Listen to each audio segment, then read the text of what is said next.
கங்கைக்கரை தோட்டம் பக்கத்தில் ஒரு ஆசிரமம், அங்கே ஒரு பெரியவர் தங்கி இருக்கிறார்.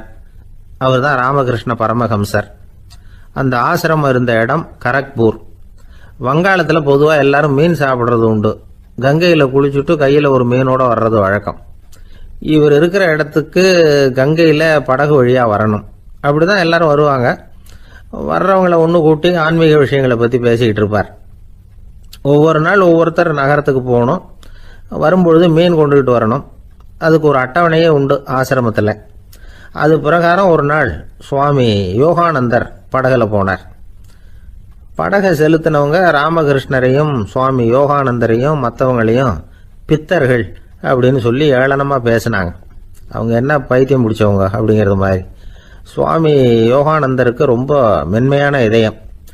இவங்க இப்படி கண்ணாபின்னான்னு பேசுகிறத பார்த்தா மீனை வாங்கிட்டு திரும்புகிறப்போ என்ன நடக்குமோ அப்படிங்கிற பயம் வேற வந்துட்டுது அவருக்கு. அவ்வளவு மென்மையானவர். இதை தெரிஞ்சுக்கிட்ட ராமகிருஷ்ணர், யோகானந்தா இங்கே வா அப்படின்னு கூப்பிட்டார். இவர் கண்ணீரை தொடச்சிக்கிட்டே கிட்ட போனார். சொன்னார், ஐயா, படகு ஓட்டுறவங்க உங்களை பற்றி மோசமாக பேசுகிறாங்க. என்ன திட்டினா பரவாயில்ல, ஆனால் உங்களை அவங்க திட்டுறாங்க. அதை என்னால் தாங்கிக்க முடியல அப்படின்னார். இதை கேட்டதும் ராமகிருஷ்ணருக்கு கோபம் வந்துட்டு தான். என்னது, உன்னுடைய குருவை பற்றி அவங்க மோசமாக பேசும்பொழுது நீ சும்மா இருந்தியா? வெளியில் போ அப்படின்னு விட்டார். குரு நிந்தனை செய்கிறப்போ அதை கேட்டுக்கிட்டு சும்மா இருக்கலாமா? குரு நிந்தனையை கேட்டால் பாவம் இல்லையா? என்னை தூற்றும் போது அவங்க பாவம் செய்கிறாங்க. அதை கேட்டுக்கிட்டு நீ சும்மா இருந்தால் நீயும் பாவம் செய்கிற அப்படின்னாராம். அடுத்த நாள் சுவாமி நிரஞ்சனானந்தர் போக வேண்டிய நாள். இவர் படகுல போகும்பொழுதும் அதே மாதிரி நடந்துதான். அவங்க மோசமாக பேச ஆரம்பித்தாங்க, திட்ட ஆரம்பித்தாங்க. அப்படி கேலி பண்ண ஒருத்தனை இவர் என்ன பண்ணார், பலாருன்னு கன்னத்தில் அரைஞ்சிட்டார். இன்னொருத்தனை கங்கையில் தூக்கி எறியறதுக்கும் தயாராகிட்டார். அதுக்கப்புறம் அவங்க யாரும் வாயை திறக்கல. மீன் வாங்கிட்டு வர்றப்பவும் படகுல ஒரே அமைதி. அவ்வளவு பயம் அவங்களுக்கு. ராமகிருஷ்ணர் கூப்பிட்டு விசாரித்தார் என்ன நடந்ததுன்னு. இவர் சொன்னார், அவர் யோகானந்தா போகும்பொழுது என்ன நடந்ததோ அப்படியே தான் இப்பவும் நடந்தது. குரு நிந்தனை செய்கிறத கேட்டுக்கிட்டு நான் சும்மா இருப்பேனா? ஒருத்தனை அப்படியே அரைஞ்சுட்டேன், இன்னொருத்தனை ஆற்றுல தூக்கி போட்டுருவேன்னு பயமுறுத்தினேன், அவ்வளவுதான் அப்படின்னாராம். இப்பவும் ராமகிருஷ்ணருக்கு கோபம் வந்துட்டு தான். என்ன இது, அணியறது காஷாயம், இருக்கிறது ஆசிரமம், உனக்கு இவ்வளவு கோபம் வந்ததுன்னா அப்புறம் என்னத்துக்கு ஆசிரமத்தில் இருக்கணும்? பிரம்மச்சாரி எப்பவும் அமைதியாக இருக்கணும் அப்படின்னு அறிவுரை சொன்னாராம் ராமகிருஷ்ணர். அப்போ இவர் கேட்டாராம், ஏங்க அவருக்கு ஒரு விதமான அறிவுரை சொன்னீங்க, எனக்கு வேற விதமாக அறிவுரை சொல்கிறீங்க, இதில் எது உண்மை அப்படின்னு கேட்டிருக்கார். இதுக்கு ராமகிருஷ்ணர் சொன்ன பதில் என்னன்னா, அட அசடே, சக்கரத்தில் காற்று அதிகமாக இருந்தால் குறைக்கணும், குறைச்சலாக இருந்தால் கூட்டணும். அவன் சாது, அவனுக்கு அதிக உணர்ச்சி தேவை, உனக்கு படபடப்பு அதிகம், உனக்கு பொறுமை தேவை அப்படின்னாராம்.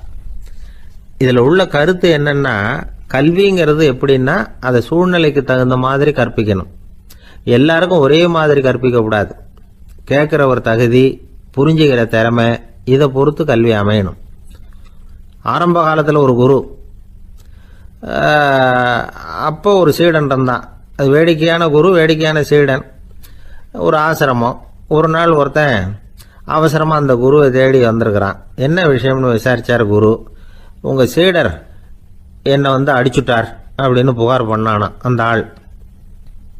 குரு சீடனை கூப்பிட்டார். அடிச்சியா இந்த ஆளை அப்படின்னு கேட்டாராம். ஆமான் இருக்கான் சீடன். ஏன் அடிச்சே அப்படின்னு கேட்டாராம். இந்த ஆள் உங்களை பற்றி மட்டமாக பேசிவிட்டான், என்னால் அதை தாங்கிக்க முடியல, அதனால தான் அடிச்சுட்டேன்ருக்கான். அப்படி என்ன பேசினா அப்படின்னு கேட்டாராம். உன்னுடைய குருநாதர் இப்போல்லாம் அர்த்தமில்லாமல் பேச ஆரம்பிச்சுட்டார் அப்படின்னு சொல்லிவிட்டான், அதனால தான் அடிச்சுட்டேன் அப்படின்னானா. அதுக்காக அடிச்சே அப்படின்னாராம்.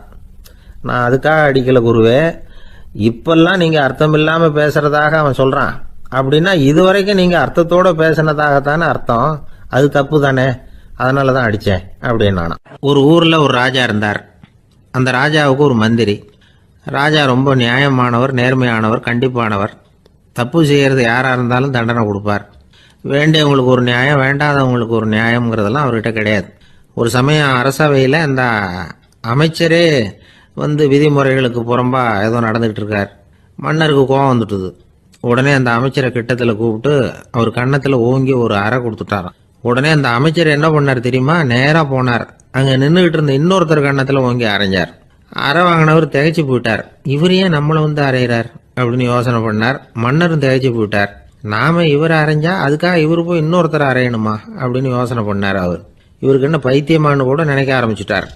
ஆனா என்ன ஆச்சுன்னா, அப்புறம் அமைச்சர் அவர் கவனிச்சுக்கிட்டு இருந்தாரா, அவர் இன்னொருத்தர் அரைஞ்சார் இல்லையா, அந்த அரை வாங்கின ஆசாமியை பார்த்து கத்திக்கிட்டு இருந்தார். யாரு? அமைச்சர்.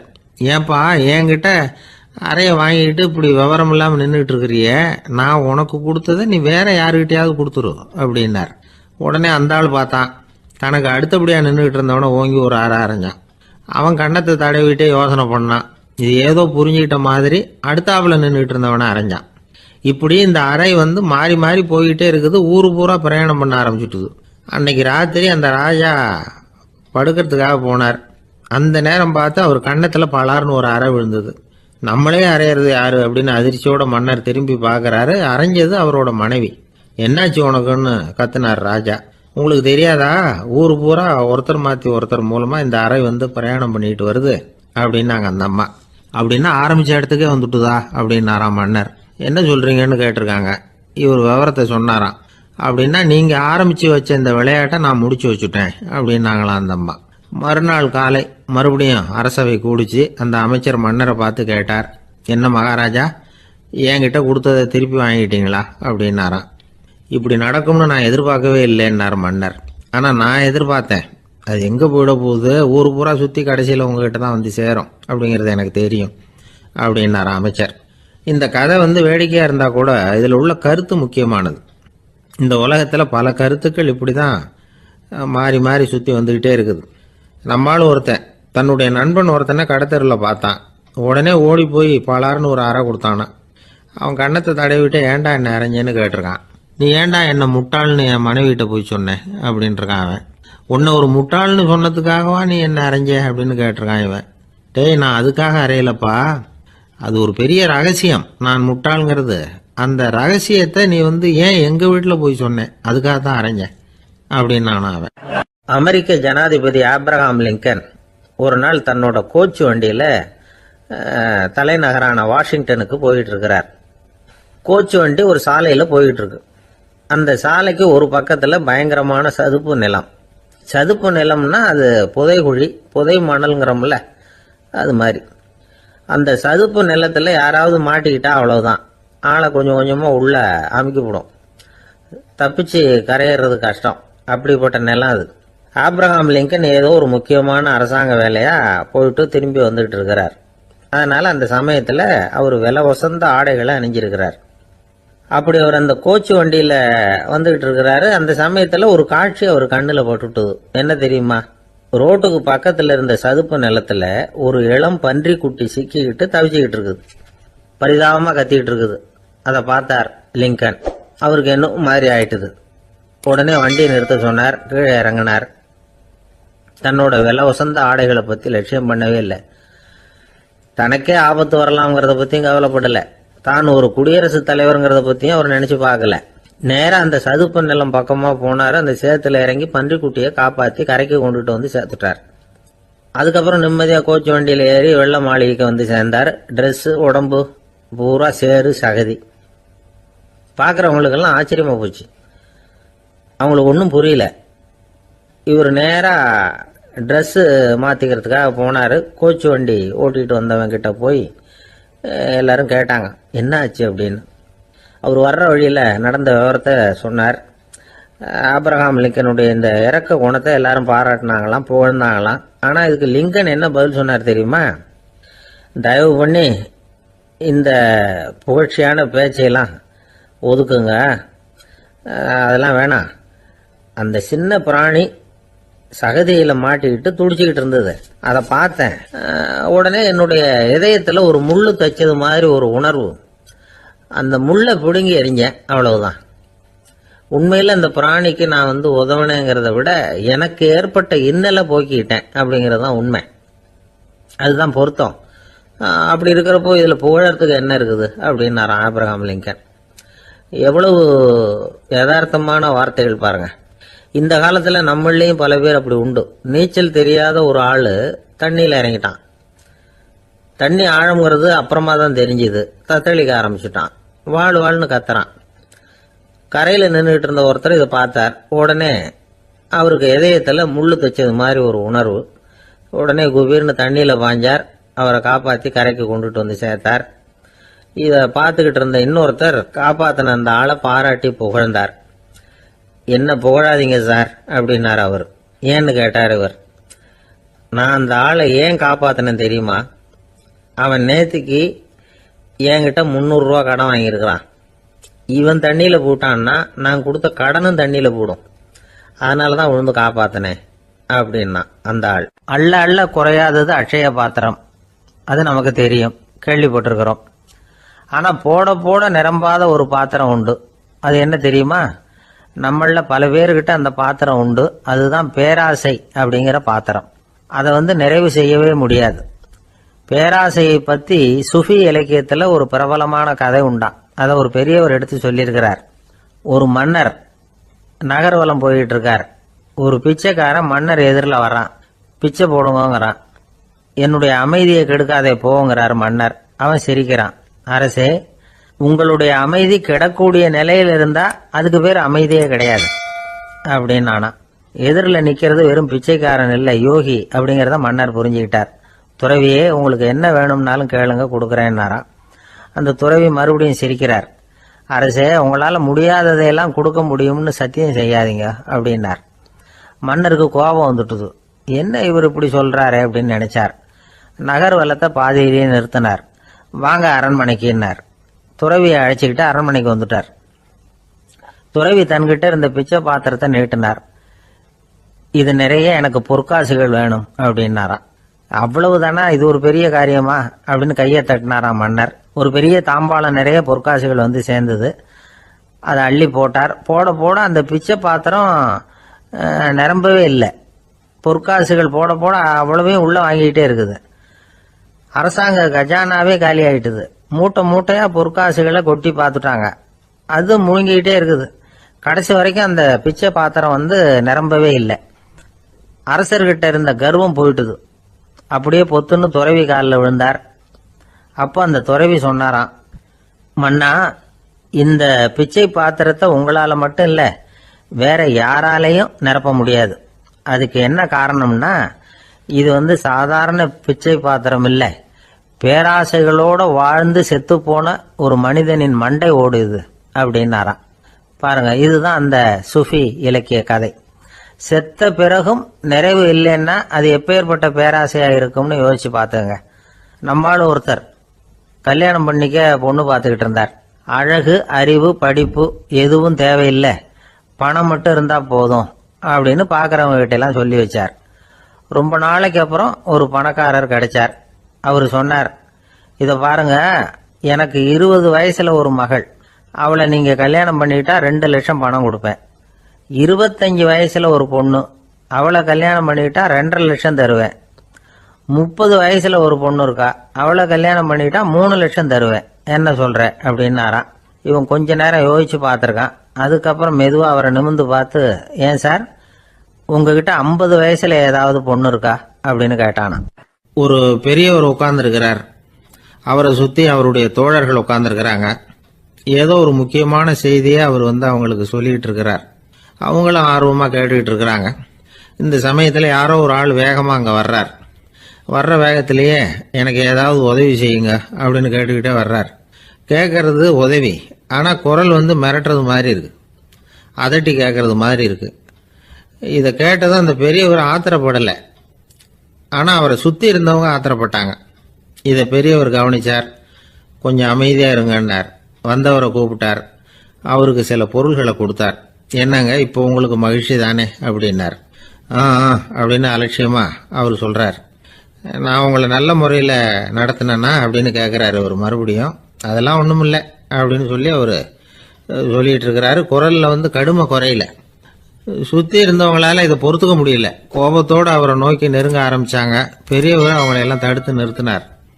வந்தவரை வாங்க என்னோட அப்படின்னு சொல்லி அழைச்சிட்டு போனார். வீட்டுக்கு போனார். அங்கே போனதும் இன்னும் சில பொருள்களை எடுத்து அவர்கிட்ட கொடுத்தார். இப்போ திருப்தி தானே, நான் உங்ககிட்ட நல்ல முறையில் நடந்துக்கிட்டேனா அப்படின்னார். அவர் முகம் இப்போதான் கொஞ்சம் மலர்ந்தது. ரொம்ப நன்றி, இறைவன் உங்கள் குடும்பத்துக்கு எல்லா நன்மைகளையும் செய்வான் அப்படின்னு சொன்னார். இதே வார்த்தைகளை என்னுடைய தோழர்கள்கிட்டே சொல்லிட்டீங்கன்னா அவங்க கோபம் தணிஞ்சிரும், வர முடியுமான்னார். கண்டிப்பாக வர்றேன் அப்படின்னாரு. மறுநாள் காலையில் அந்த இடத்துக்கு வந்தார். அதே மாதிரி சொல்லிவிட்டு அவர் போயிட்டார். தோழர்கள்லாம் ரொம்ப வியப்போடு பெரியவரை பார்த்தாங்க. அந்த பெரியவர் தான் நபிகள் நாயகம். அவர் சொன்னார், ஒருத்தன் ரொம்ப ஆசையாக ஒரு ஒட்டகத்தை வளர்த்துக்கிட்டு வந்தான். ஒரு நாள் அந்த ஒட்டகம் கயத்தை அறுத்துக்கிட்டு ஓடி போயிட்டுது. அக்கம் பக்கத்தில் இருக்கிறவங்கெல்லாம் அந்த ஒட்டகத்தை பிடிக்கிறதுக்கு முயற்சி பண்ணாங்க. அதை துரத்திக்கிட்டு ஓடினாங்க. ஒட்டகம் தாறுமாறாக ஓட ஆரம்பிச்சுது. இந்த சமயத்தில் ஒட்டகத்தை வளர்த்தவன் அங்கே ஓடி வந்தான். நீங்கள் அதை ஒன்றும் செய்ய வேணாம், விட்டுருங்க. அதோட சுபாவம் எனக்கு நல்லா தெரியும். அதை சுலபமாக என்னோட வழிக்கு கொண்டுட்டு வந்துட முடியும். நான் பார்த்துக்கிறேன், விட்டுருங்கோ அப்படின்னா. எல்லாரும் விலைக்கு போயிட்டாங்க. இவன் என்ன செஞ்சான் தெரியுமா? கொஞ்சம் புல்லை கையில் எடுத்துக்கிட்டு அந்த ஒட்டகத்தை நெருங்கினான். அவ்வளவுதான். அது ஓடி இவன் காலடியில் உட்காந்துக்கிட்டது. செல்லமாக அதை அப்படியே தடவி கொடுத்தான். முதுகில் ஏறி உட்காந்துக்கிட்டான். அது பாட்டுக்கு சாதுவாக நடந்து போகுது. இந்த கதையை நபிகள் நாயகம் தம்முடைய தோழர்களுக்கு சொல்றார். ஒட்டகத்தை மட்டும் இல்லை, சில மனிதர்களையும் கூட சில விதத்தில் அணுகிதான் அவர்களை சீர்திருத்த வேண்டியிருக்குது அப்படிங்கிறத அவங்களுக்கு உணர்த்தினார். இது ஒரு அழகான உளவியல் அணுகுமுறை. சில குடும்ப தலைவர்கள் கூட இந்த ஒட்டகம் மாதிரி நடந்துகிறது உண்டு, அப்புறம் அடங்கி போகிறதும் உண்டு. ஒரு குடும்ப தலைவர் காலையில் எழுந்திரிச்சதுலேருந்து சத்தம் போட்டு கத்திக்கிட்டு இருப்பார்.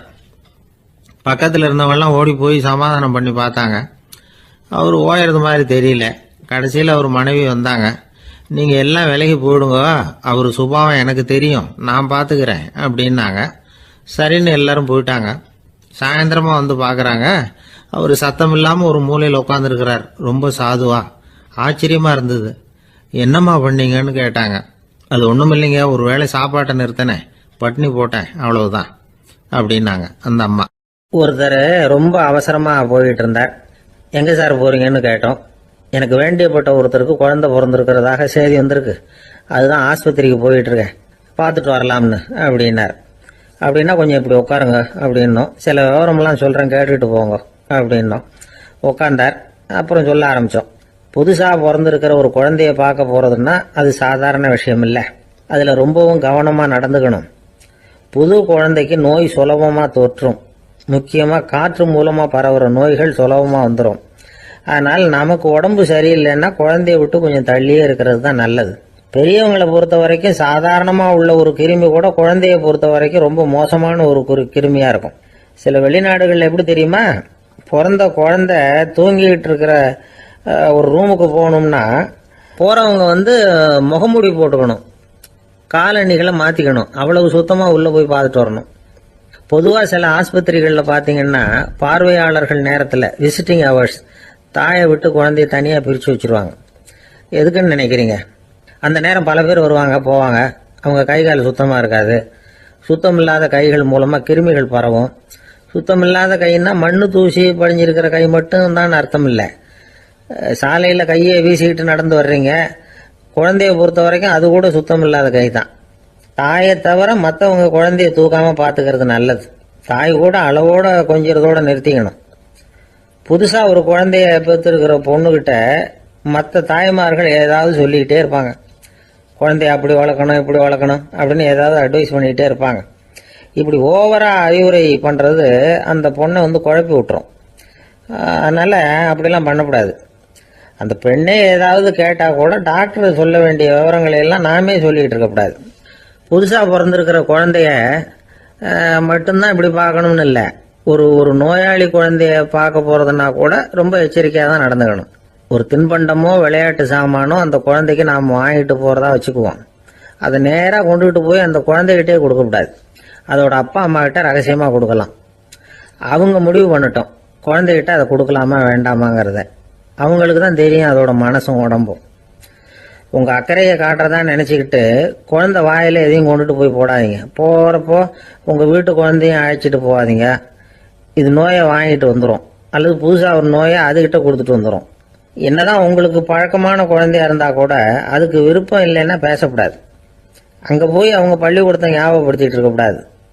நோயில் இருக்கிறப்ப ஸ்கூலை பற்றி பேச அது விரும்பாது. ஆஸ்பத்திரியை விட்டு வெளியில் புறப்படுறப்போ குழந்தைகிட்ட சொல்லணும்னு அவசியம் இல்லை. அதோட அப்பா அம்மா கிட்ட சொல்லிவிட்டு புறப்பட்டா போதும், குழந்தை கோபிச்சிக்காது. சமூக சம்பிரதாயத்தை பற்றி அது கவலைப்படுறதில்லை. இப்படி எல்லா விவரமும் நம்ம எதிரில் உட்காந்துருந்தவங்க கிட்ட சொல்லி முடித்தோம். ரொம்ப நன்றி சார் அப்படின்னு சொல்லிவிட்டு அவர் புறப்பட்டார். குழந்தைங்க கொஞ்சம் வளர்கிற வரைக்கும் தான் நாம் எச்சரிக்கையாக இருக்கணும்னு இல்லை, வளர்ந்த பிறகு இன்னும் எச்சரிக்கையாக இருக்கணும். ஒரு பையன் பள்ளிக்கூடத்துலேருந்து திரும்பி வீட்டுக்கு வந்தான். முகம் பூரா நகத்தால கீறி இருந்தது. அப்பா பார்த்து பயந்துட்டார். யாருடா உன்னை இப்படி பண்ணது அப்படின்னார். என் கூட படிக்கிற இன்னொரு பையன்னா. நாளைக்கு உன் கூட பள்ளிக்கூடத்துக்கு வர்றேன், நீ எனக்கு அவனை அடையாளம் காட்ட முடியுமான்னார். அது ரொம்ப சுலபம். நான் பையன் எப்படின்னார் அப்பா. அவன் காதில் ஒன்று கையோடு எடுத்துகிட்டு வந்திருக்கிறேன், இதோ என் பையில தான் வச்சிருக்கேன் அப்படிங்கிறான் அந்த பையன். ஒரு இலக்கிய கூட்டம் ஏற்பாடு பண்ணியிருக்கிறோம், நீங்கள் அவசியம் வந்து அதில் பேசணும் அப்படின்னு கேட்டுக்கிட்டார் ஒருத்தர். வேணாங்க, 4 பேருக்கு முன்னாடி வந்து நிற்கிறதுனா எனக்கு ரொம்ப கூச்சமாக இருக்கும் அப்படின்னாரு இவர். ஏன் சார் இன்னமும் குழந்த மாதிரி கூச்சப்படுறீங்களே அப்படின்னார் அவர் ஒரு மாதிரியாக சமாளித்து அனுப்பி வச்சுட்டு அதுக்கப்புறம் அதை பற்றி இவர் யோசித்து பார்த்துருக்கார். சில நிபுணர்கள் எழுதியிருக்கிறத படித்தும் பார்த்துருக்கிறார்.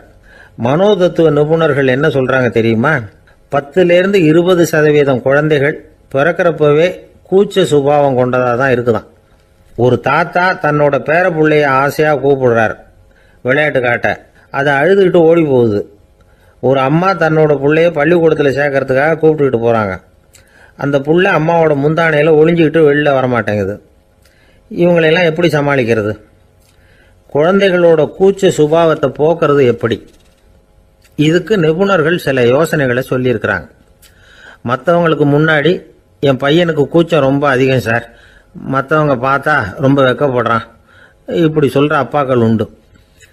என் பையன் புது மனுஷால பார்த்தா அட்டையாக ஒட்டிக்குவான் சார் அப்படின்னு சொல்கிற அப்பாக்களும் உண்டு. இப்படிலாம் குழந்தைகளுக்கு வந்து முத்திரை குத்துறது ரொம்ப தப்பான். புதுசாக யாராவது வீட்டுக்கு வந்தால் குழந்தை தானாக தன்னோட கூச்சத்தையும் பயத்தையும் போக்கிக்கிட்டு சகஜமாக மாறி வர்றதுக்கு வாய்ப்பு கொடுக்கணுமா. ஒரு கூட்டத்துக்கோ அல்லது சொந்தக்காரங்க கல்யாணத்துக்கோ குழந்தைய அழைச்சிட்டு போகிறீங்க, அங்கே போய் கட்டாயப்படுத்தி குழந்தைய மற்றவங்க கிட்ட பேச சொல்லக்கூடாது. சில சமயம் குழந்தை தானாக தன்னுடைய கூச்ச சுபாவத்தை விட்டு பேசுறதுக்கு முன் வந்தால் அதை பாராட்டணும். குழந்தை கலகலப்பு இல்லாமல் மௌனமாக இருந்ததுன்னா அதையும் கண்டுக்கக்கூடாது.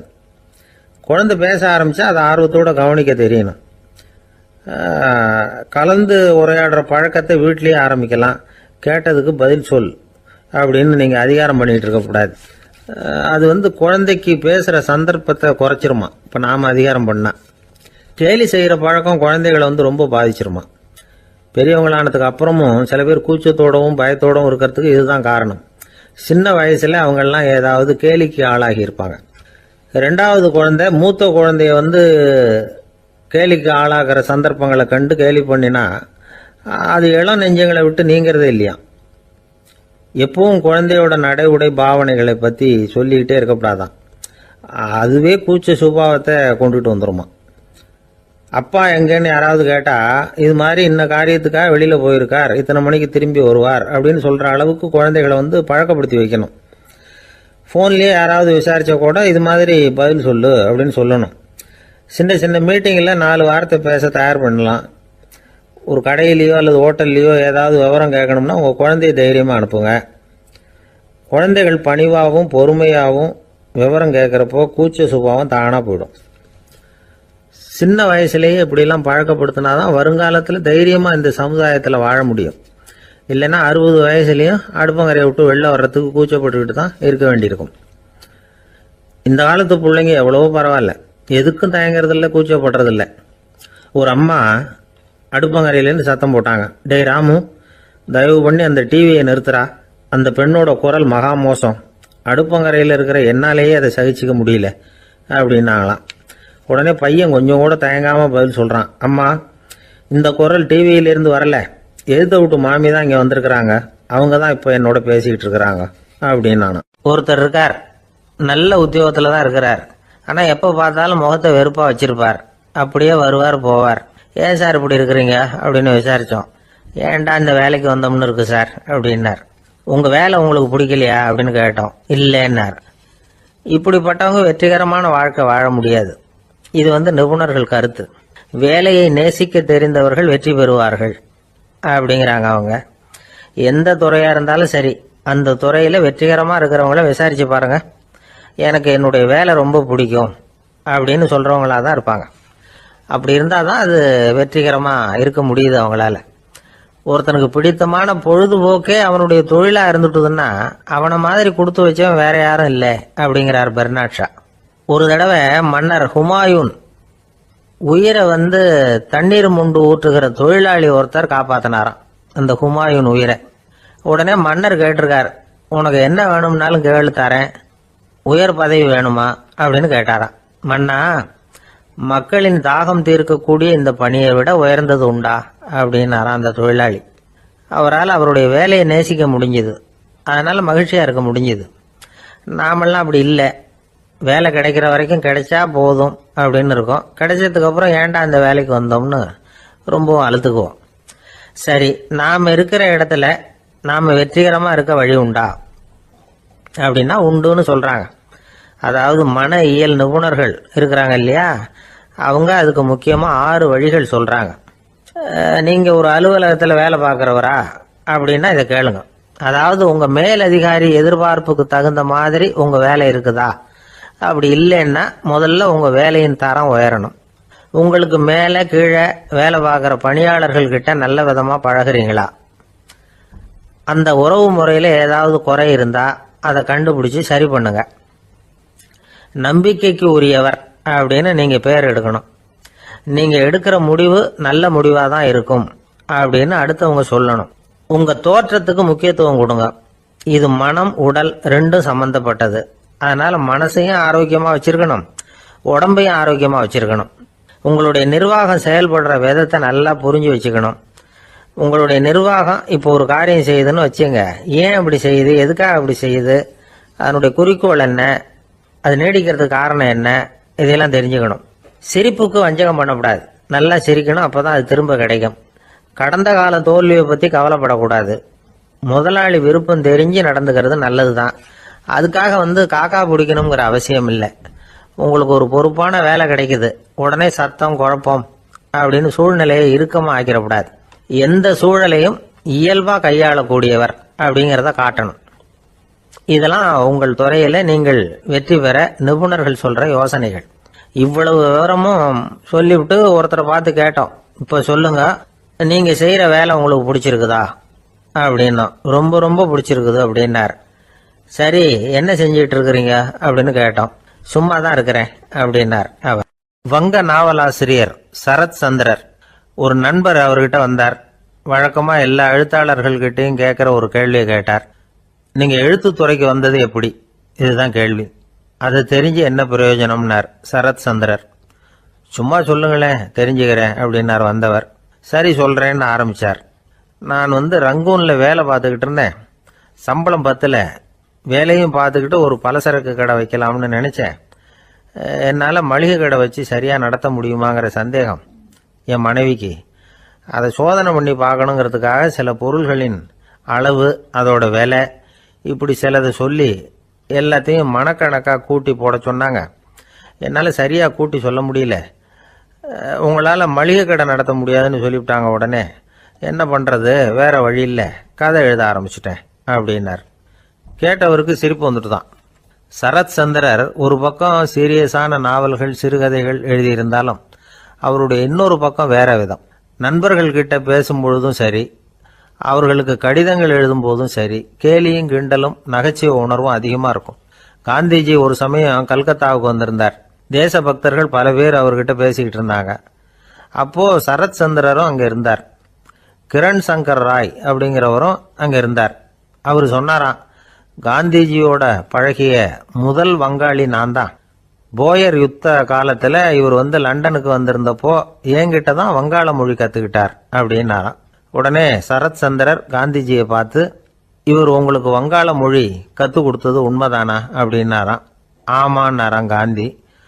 அதனால தான் உங்களால் வங்காள மொழி கற்றுக்க முடியல அப்படின்னாராம். எல்லாரும் சிரிச்சாங்களாம். சரத் சந்திரர் சாம்தாபேர் அப்படிங்கிற கிராமத்தில் தங்கியிருந்தார் ஒரு இலக்கிய நிகழ்ச்சியில் கலந்துக்கிறதுக்காக. அதுக்காக ஒரு கல்கத்தாவுக்கு போக வேண்டிய சூழ்நிலை. அதுக்காக புறப்பட்டார். அந்த சமயத்தில் பின்னாடி இருந்து யாரோ அவரை கூப்பிட்டாங்க.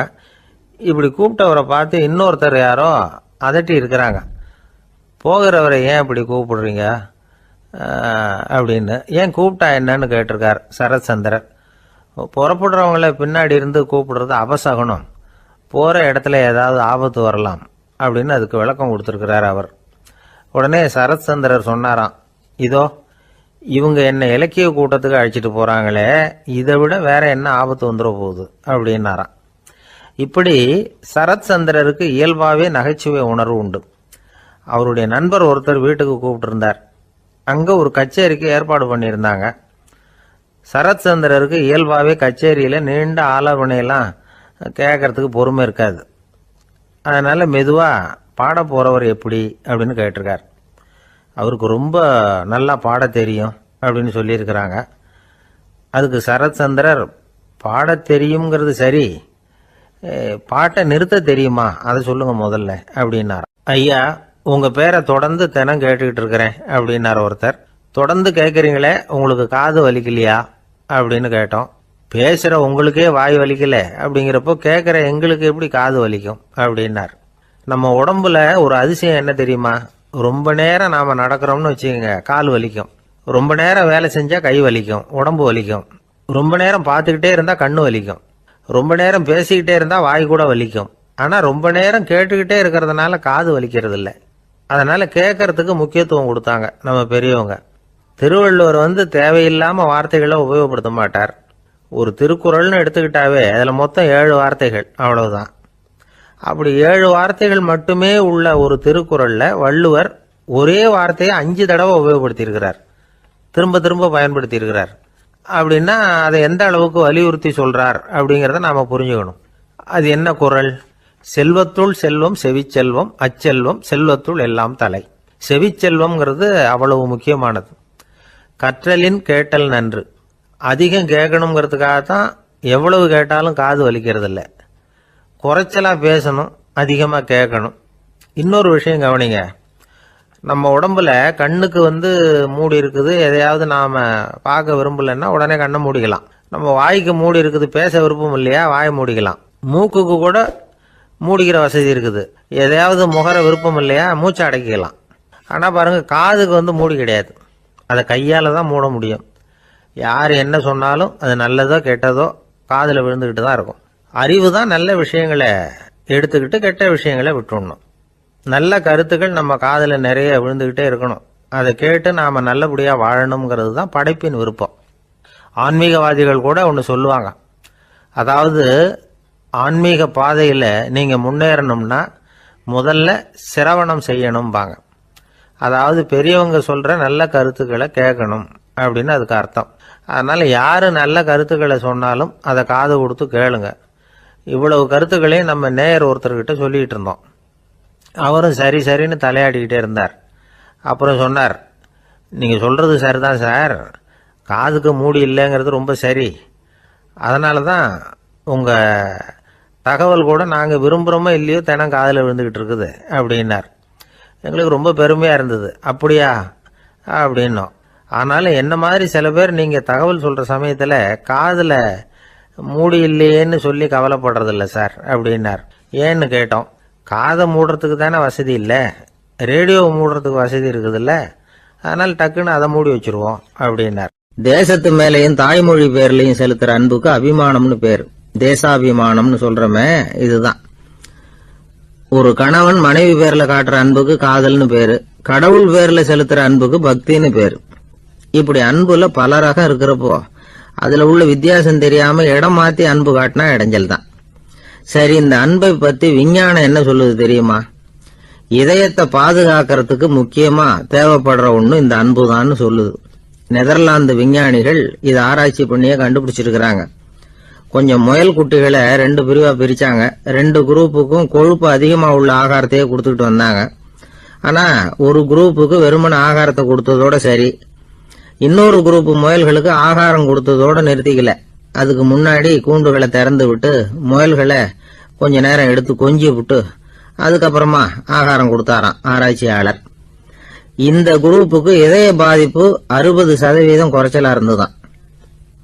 சில நோயாளிகளுக்கு ஹார்ட் அட்டாக் வந்தாலும் அதை தாங்கிக்கிட்டு குணமாகிற சக்தி அதிகமா இருக்குது. இது எப்படின்னு ஆராய்ச்சி பண்ணி பார்த்துருக்குறாங்க. அவங்க எல்லாம் மனைவி தன் பேர்ல ரொம்ப அன்பா இருக்கிறதாக நினைக்கிறவங்களா இருக்கிறாங்களாம். இதய நோயாளிகள் பல பேரை சந்திச்சு இதய நோய் ஏற்பட என்ன காரணம்னு கேட்டிருக்கிறாங்க. அவங்க சொன்ன காரணம்லாம் சாப்பாடு சம்பந்தமா இல்லையா, மனைவி அன்பா இல்ல, இப்படிப்பட்ட காரணத்தை தான் சொல்றாங்களாம். அதனால இதயத்தை பாதுகாக்கணும்னு நினைக்கிறவங்க அடுத்தவங்க அன்பா இருக்கிறது மாதிரி பாத்துக்குங்க, அதுதான் முக்கியம். ஒருத்தர் முகம் பூரா பிளாஸ்டரி போட்டுட்டு வந்தார், ரொம்ப கோபமா. என்னங்க ஆச்சுன்னு விசாரிச்சேன். எல்லாம் உங்களால தான் சார்னார். விவரமா சொல்லுங்களேன். என்ன உங்க தகவலை கேட்டுட்டு ஒரு பூனைக்குட்டியை கையில எடுத்தேன், அன்பா அதை தடவி கொடுக்கறதுக்காக. ஆனா அது முந்திக்கிட்டது, அது என் முகத்தை தடவி கொடுத்துட்டுது, முகம் பூரா நகை கீறல், அதுதான் இப்படி அப்படின்னார். ஒருத்தர் ரொம்ப அவசரமா வந்தார். சார், மனுஷன் நிம்மதியா இருக்கிறதுக்கு என்ன வழின்னு கேட்டார். சீக்கிரமா ஒரு கல்யாணத்தை பண்ணீங்க, எல்லாம் சரியா போடும் அப்படின்னோம். அவர் ஒரு மாதிரியா பார்த்தார். ஏற்கனவே எனக்கு கல்யாணம் ஆயிட்டுது சார், அதனால தானே நிம்மதியா இருக்கிறதுக்கு வழி கேட்கறேன் அப்படின்னார்.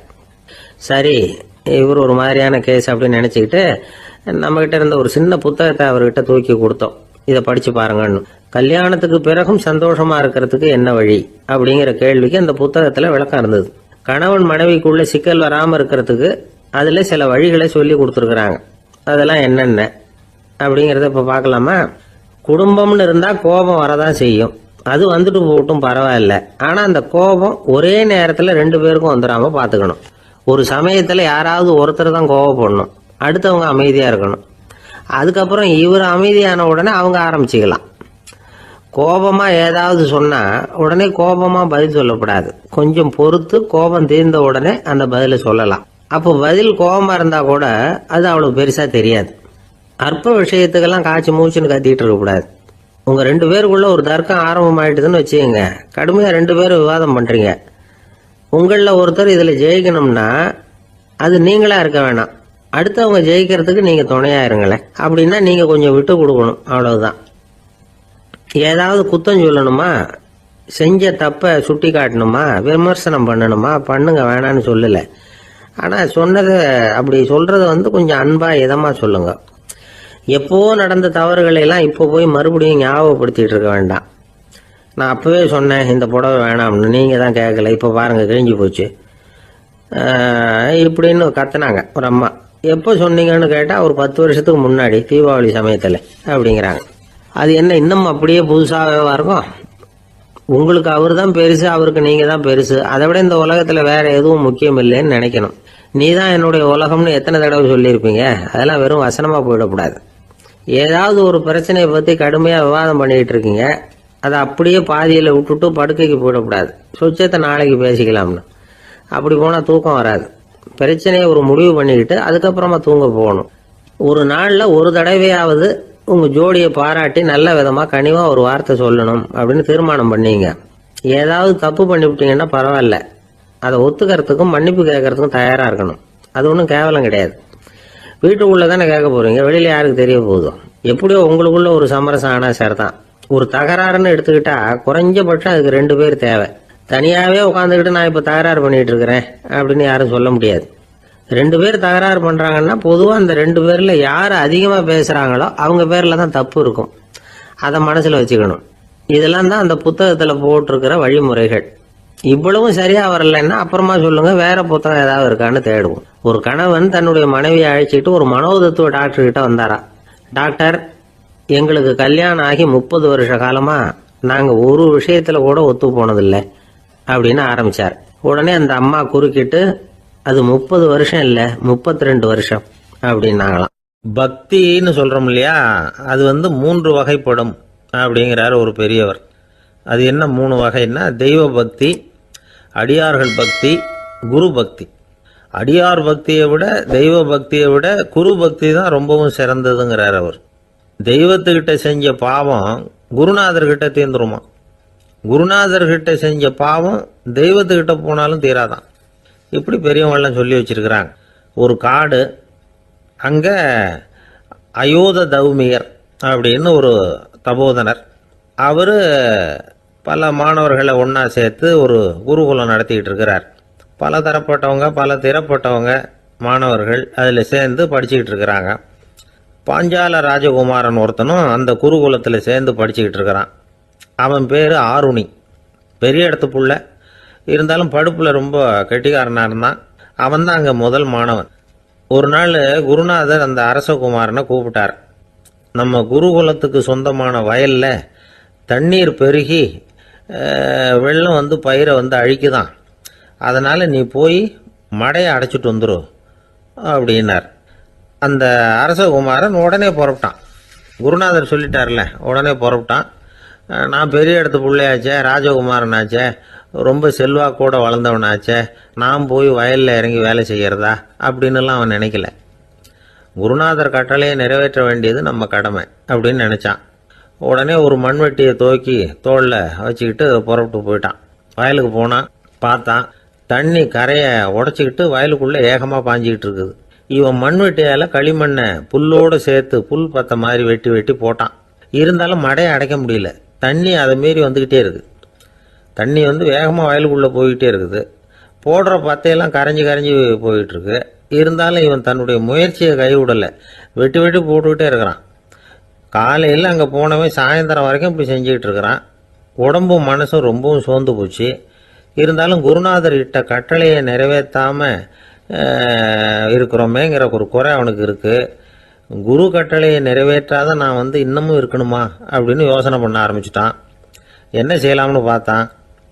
நம்ம குருநாதர் இட்ட பணிக்காக இந்த உடம்பையே தியாகம் பண்ணலாம் அப்படின்னு முடிவு பண்ணான்.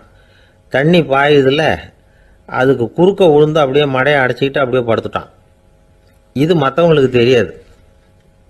அன்னைக்கு ராத்திரி ஒரு விளக்கு முன்னாடி உட்காந்து குருநாதர் பிள்ளைங்களுக்கு பாடம் சொல்லி கொடுத்துக்கிட்டு இருக்கிறார். வரிசையில் இருக்கக்கூடிய ராஜகுமாரனை காணலை. நம்ம ஆருணி எங்கே போனா அப்படின்னு சொல்லி மற்ற மாணவர்களை விசாரித்தார். இப்போ அவங்க சொன்னாங்க, சுவாமி அவன் காலையில் வயலுக்கு வந்து மடையை அடைக்கிறதுக்காக போனான், நீங்கள் தான் போக சொன்னீங்க, இன்னும் திரும்பி வரல அப்படின்னு அவர் பையன். குருநாதர் உடனே ஒரு தீவெட்டி எடுத்துக்கிட்டு மாணவர்களை அழைச்சிக்கிட்டு வயலுக்கு போனார். அங்கே போய் பார்த்தா ஆளை காணும். ஆருணி ஆருணின்னு சொல்லி சத்தம் போட்டு கூப்பிட்டு பார்க்குறார். நான் இங்கே இருக்கேன் குருநாதா அப்படின்னு காலுக்கு அடியிலேருந்து ஒரு சத்தம் வருது. குனிஞ்சு பார்த்தா அவன் மடையில் படுத்துருக்கிறான். என்னப்பா இதுன்னார். காலையிலேருந்து இந்த மடையை அடைச்சி பார்த்தேன் சுவாமி, முடியல, அதனால் இப்படி குறுக்க படுத்துட்டேன். என்னை தாண்டறதுக்கு பயந்து போய் தண்ணியே தேங்கி நின்றுட்டுது அப்படின்னா. அவனுடைய குரு பக்தியையும் அவனை தாண்டறதுக்கு அஞ்சு நிற்கிற தண்ணி தேக்கத்தையும் பார்த்துட்டு எல்லாரும் ரொம்ப ஆச்சரியப்பட்டு போயிட்டாங்களாம். ஆருணி எழுந்திரிச்சு வா அப்படின்னு கூப்பிட்டாரான் குருநாதர். அவன் தண்ணீரை பொழந்துக்கிட்டு எழுந்திரிச்சு வந்தானான். அதனால அவனுக்கு வந்து உத்தாலகன் அப்படின்னு ஒரு பேர். உத்தாலகன்னா தண்ணீரை பிளந்தவன் அர்த்தம். அந்த உத்தாலகன் மாதிரி இந்த காலத்து மாணவர்களுக்கும் குரு பக்தி வேணும் அப்படின்னு சொன்னோம் ஒரு பள்ளிக்கூடத்தில். உடனே நிறைய மாணவர்கள் எழுந்திரிச்சு நின்னாங்க. சார், நீங்கள் எங்களை வந்து இன்னமும் சரியாக புரிஞ்சுக்கலன்னு நினைக்கிறோம். அன்னைக்காவது ஒருத்தன் அப்படி இருந்தான், இன்னைக்கு ஏகப்பட்ட உத்தாலகர்கள் இருக்கிறோம். எங்கள் வாத்தியார் கட்டளை இட்டா இப்போவே அது மாதிரி வயலுக்கு போய் மடையில் குறுக்கப்படுத்துக்கிறதுக்கு இந்த வகுப்பில் உள்ள அத்தனை பேரும் தயாராக இருக்கிறோம் அப்படின்னாங்க. அப்படியா அப்படின்னு சொல்லி கேட்டோம் ரொம்ப சந்தோஷமாக. ஒருத்தன் ரொம்ப அடக்கமாக எழுந்திரிச்சான்.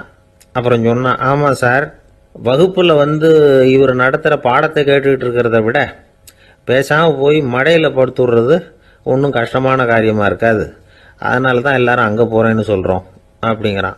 அரசனும் அமைச்சரும் ஒரு நாள் ரொம்ப சாவகாசமாக பேசிக்கிட்டு இருந்தாங்களாம்.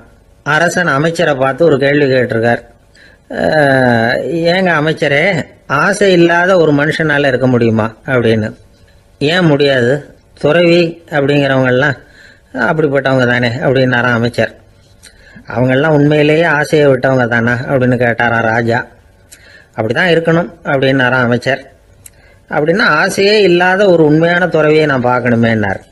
அது என்ன பிரமாதம், அதுக்கு நான் ஏற்பாடு பண்ணுறேன் அப்படின்னு விட்டார் இவர். சொல்லிவிட்டு உடனே புறப்பட்டு போனார். அங்கே இங்கே தேடினார். அப்புறம் தான் அவருக்கு புரிஞ்சுது உண்மை துறவியை கண்டுபிடிக்கிறது எவ்வளவு கஷ்டமான காரியம்னு. இருந்தாலும் ராஜா கிட்ட சொல்லியாச்சே, உண்மை துறவியை காட்டுறேன்னு. இப்போ என்ன பண்ணுறது, ராஜா கிட்ட சொன்னபடி நடக்கலைன்னா அவருக்கு கோபம் வந்துடும். அமைச்சர் ஒரு யோசனை பண்ணார். அவருக்கு ஒரு வழி தெரிஞ்சுது. அதுதான் சரின்னு முடிவு பண்ணார். அதாவது அந்த ஊரில் அவருக்கு தெரிஞ்ச நாடக நடிகர் ஒருத்தர் இருக்கிறார், நல்லா நடிப்பார். அவரை போய் பார்த்தார். இதை பாருப்பா, எனக்காக நீ ஒரு காரியம் செய்யணும்னார். என்னன்னு கேட்டார் அவர்.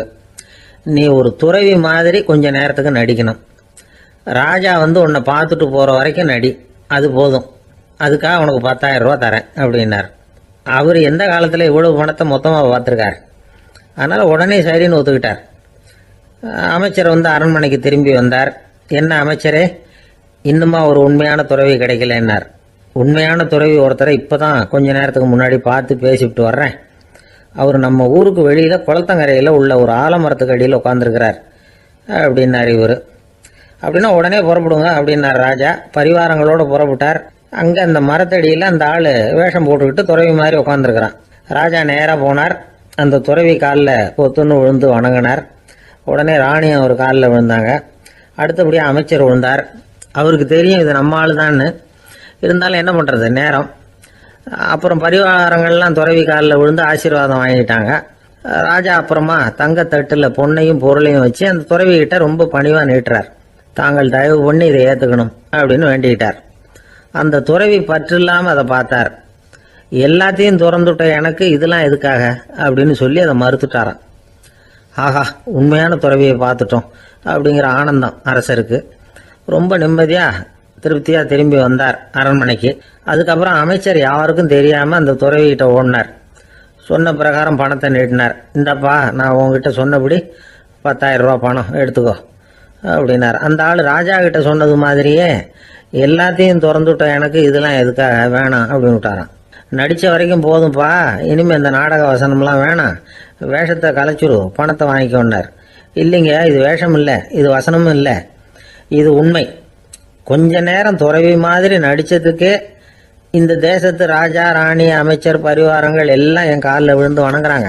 அப்படின்னா உண்மையான துறவியாக இருக்கிறது எவ்வளவு பெருமையான விஷயம். நான் உண்மையான துறவியாக ஆக போகிறேன், அப்படி முடிவும் பண்ணிட்டேன் அப்படின்னார் அந்த நடிகர்.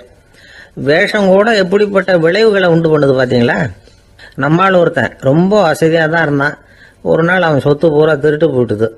அதுக்கப்புறம் இவன் துறவி மாதிரி ஆயிட்டான். ஊர் ஊராக சுற்றினான். ஒரு குருநாதரை தேடி கண்டுபிடிச்சான். அவர்கிட்ட சீடனா சேர்ந்துக்கிட்டான். அவனை பார்த்து ஒருத்தர் கேட்டார், நீ உண்மையான சீடன் தானான்னு. இல்லைங்க, சீடன் மாதிரி நடிச்சுக்கிட்டு இருக்கிறேன் அப்படின்னா. அது குரு துரோகம் இல்லையா அப்படின்னு கேட்டார் அவர். இல்லைங்க, நான் பண்ணது குரு துரோகம் இல்லை, என் குரு பண்ணது தான் துரோகம். என்னுடைய பணத்தை கொள்ளையடிச்சது இவர் தான். அதை எங்கே வச்சிருக்காருன்னு கண்டுபிடிக்கிறதுக்காக தான் இவர்கிட்ட சீடனா சேர்ந்துருக்கிறேன் அப்படின்னானா. ஒரு பெரிய காடு, அந்த காட்டுக்கு மத்தியில் ஒரு ஆசிரமம். அங்கே ஒரு முனிவர் இருந்தார். பல இடங்கள்லேருந்து வர்ற குழந்தைகளுக்கு அவர் பாடம் சொல்லி கொடுத்துக்கிட்டு இருக்கிறார். ஏழை பணக்காரர் அப்படிங்கிற வித்தியாசம்லாம் கிடையாதுங்க. எல்லாரும் அவர்கிட்ட தங்கள் பிள்ளைகளை அனுப்பி வச்சாங்க.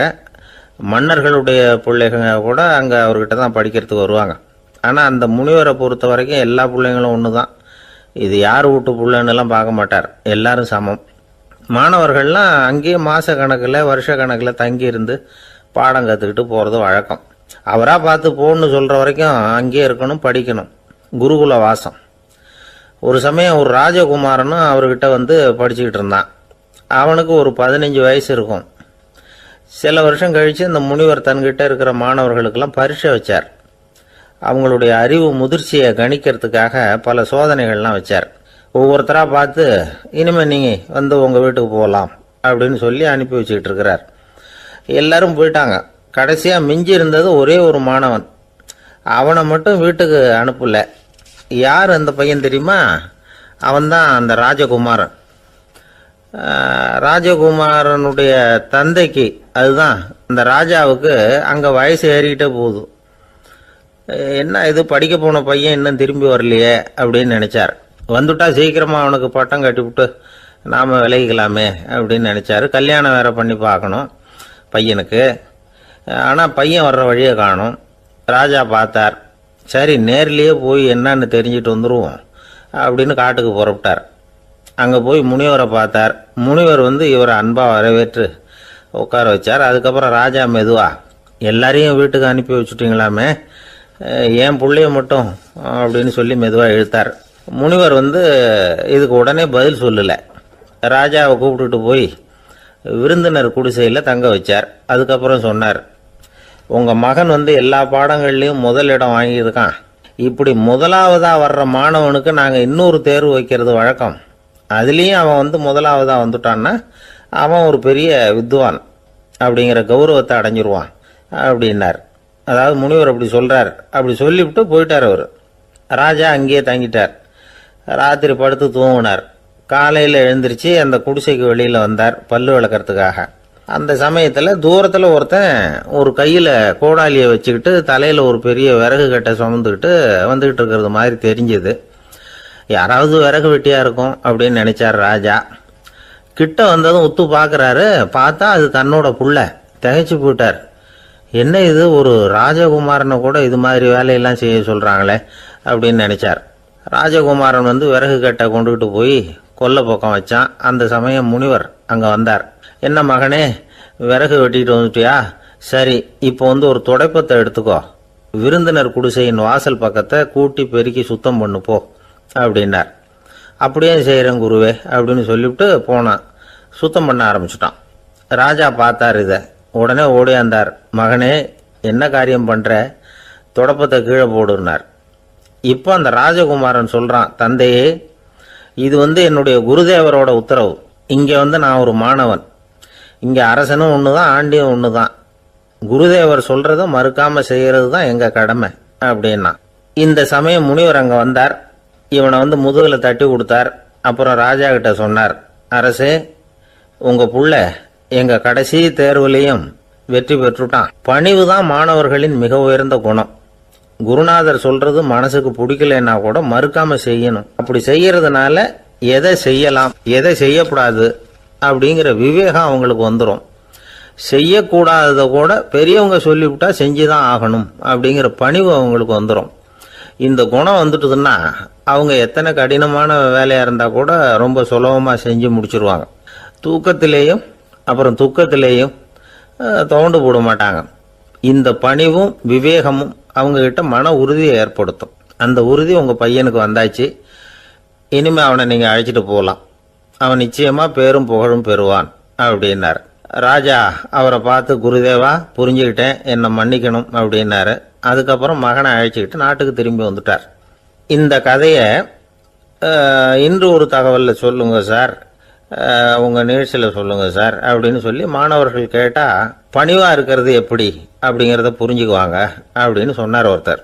சரி சொல்லுவோம், அதுக்கு முன்னாடி நேர்லேயே ஒரு பையன்கிட்ட சொல்லி பார்க்கலாமே அப்படின்னு தோணுச்சு. உடனே ஒரு பையனை கூப்பிட்டோம்.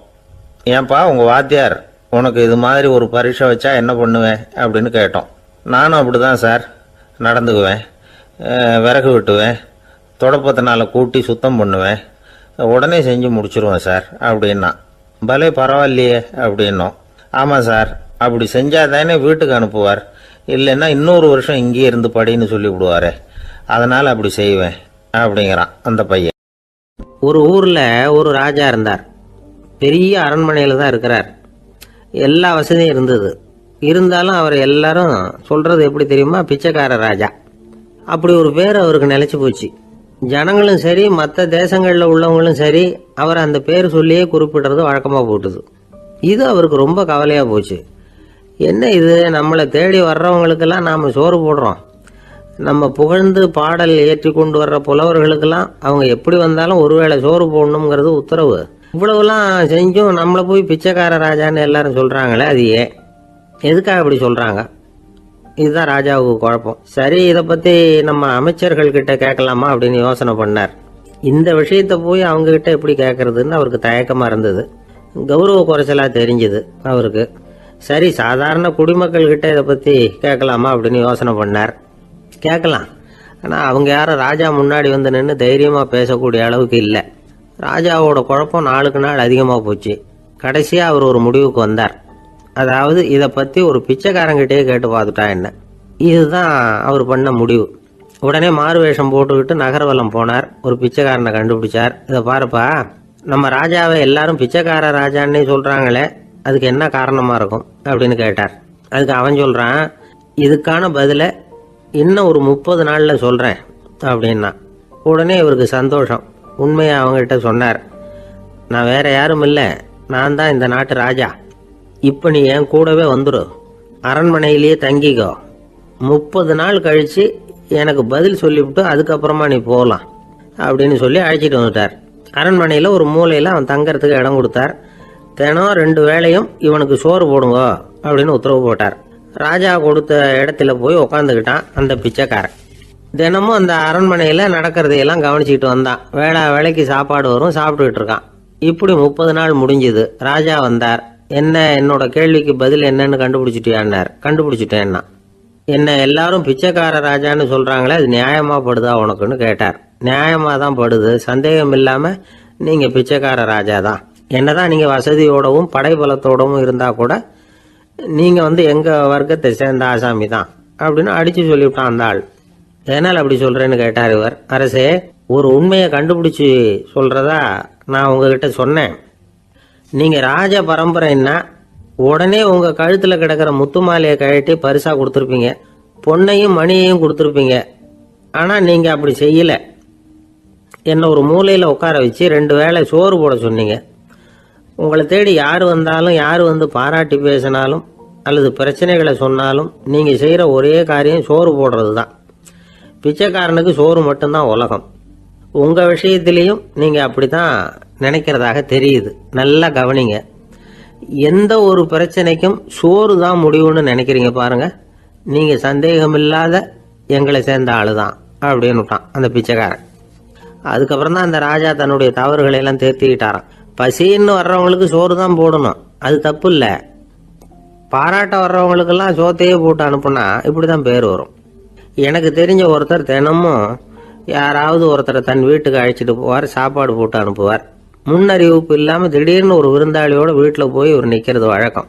அந்த அம்மாவும் இவருக்காக தயார் பண்ணி வச்சிருந்ததை இவர் அழைச்சிட்டு வந்திருக்கிற விருந்தாளிக்கு போட்டுருவாங்க. விருந்தாளி சாப்பிட்டுட்டு போனதுக்கு அப்புறம் இவர் மனைவி கிட்ட உனக்கு சிரமம் வேணாம் அப்படின்னு சொல்லிவிட்டு பக்கத்துல உள்ள ஒரு ஹோட்டலுக்கு போய் காசு கொடுத்து சாப்பிட்டுட்டு வந்துருவார். பல நாள் இப்படி நடக்கும். ஒரு நாள் அவரை தனியா கூப்பிட்டுக்கிட்டு போய் ஏன் இப்படி பண்றீங்கன்னு கேட்டோம். அதுக்கு அவர் சொல்றாரு, எங்க வீட்டு சாப்பாட்டுல இருந்து தப்பிக்கிறதுக்கு எனக்கு வேற வழி எதுவும் தெரியல சார், அதனாலதான் இப்படி பண்ணிட்டு இருக்கிறேன் அப்படின்னார் ரொம்ப பரிதாபமா. ஒரு நாள் காலை நேரம் ஒரு குரு படுக்கையை விட்டு எழுந்திருக்கிறார். உடனே சீடர்களை பார்த்து எல்லாரும் இப்படி வாங்கங்கிறார். எல்லாரும் வர்றாங்க வேகமா. என்னங்க வேணும் உங்களுக்கு அப்படிங்கிற மாதிரி எல்லாரும் குருவை பார்த்தாங்க பயபக்தியோட. குரு அந்த சீடர்களை பார்த்து, இதை பாருங்க, இப்போ நான் ஒரு சிக்கலான விவகாரத்தில் மாட்டிக்கிட்டு இருக்கிறேன், அதை நீங்கள் தீர்த்து வச்சா நல்லதுன்னார். சீடர்களுக்கு ஒன்றும் புரியல. என்ன இது இவர் இப்படி சொல்றாரு, நமக்குள்ள எல்லா விவகாரங்களையும் தீர்த்து வைக்கிறவர் நம்ம குருநாதர், அவருடைய விவகாரத்தை நாம தீர்த்து வைக்கிறதா, ஆச்சரியமா இருக்குதே, குருநாதருக்கே சிக்கலா அப்படின்னு யோசனை பண்ண ஆரம்பிச்சாங்க. இருந்தாலும் ரொம்ப பணிவா கேட்டாங்க, சுவாமி உங்களுக்கே சிக்கலா? இந்த உலகத்து சிக்கல்களுக்கும் சிரமங்களுக்கும் அப்பாற்பட்டவர் அல்லவா தாங்கள், அப்படிப்பட்ட உங்களுக்கு சிக்கல்னா அது எப்படி அப்படின்னாங்க. எனக்கு ஏற்பட்டிருக்கிற சிக்கல் அவ்வளவு பெருசு, ரொம்ப பெரிய விவகாரம் அது அப்படின்னார் குரு. கொஞ்சம் விவரமா சொல்லுங்க அப்படின்னாங்க இவங்க. இப்ப அந்த குரு விவரத்தை சொன்னார். அதாவது நேற்று ராத்திரி நான் ஒரு கனவு கண்டேன். அந்த கனவுல நான் ஒரு பட்டாம்பூச்சியா மாறிட்டேன். அப்படி மாறி ஒவ்வொரு மலரா பறந்து போய் உட்காந்து தேன் சாப்பிட்டேன் அப்படின்னார். சீடர்கள் இதை கேட்டதும் ரொம்ப திகைச்சு போயிட்டாங்க. என்ன இது, இது ஒரு பெரிய பிரச்சனையா? ஒரு சாதாரண கனவு கண்டதுக்காகவா இந்த காலை வேளையில நம்மளையெல்லாம் குருநாதர் இவ்வளவு அவசரமா கூப்பிட்டுருக்கார் அப்படின்னு நினைச்சாங்க. இருந்தாலும் கேட்டாங்க, இதுல என்ன சிக்கல் சுவாமி? கனவுங்கிறது எல்லாருக்கும் வரத்தானே செய்யும் அப்படின்னார் ஒரு சீடர். சீடர்களே, பிரச்சனை அது இல்லை. நான் இன்னைக்கு காலையில கண்ணு முழிச்சு பார்த்தப்போ நான் நானாக மறுபடியும் மாறிட்டேங்கிறத தெரிஞ்சுக்கிட்டேன்.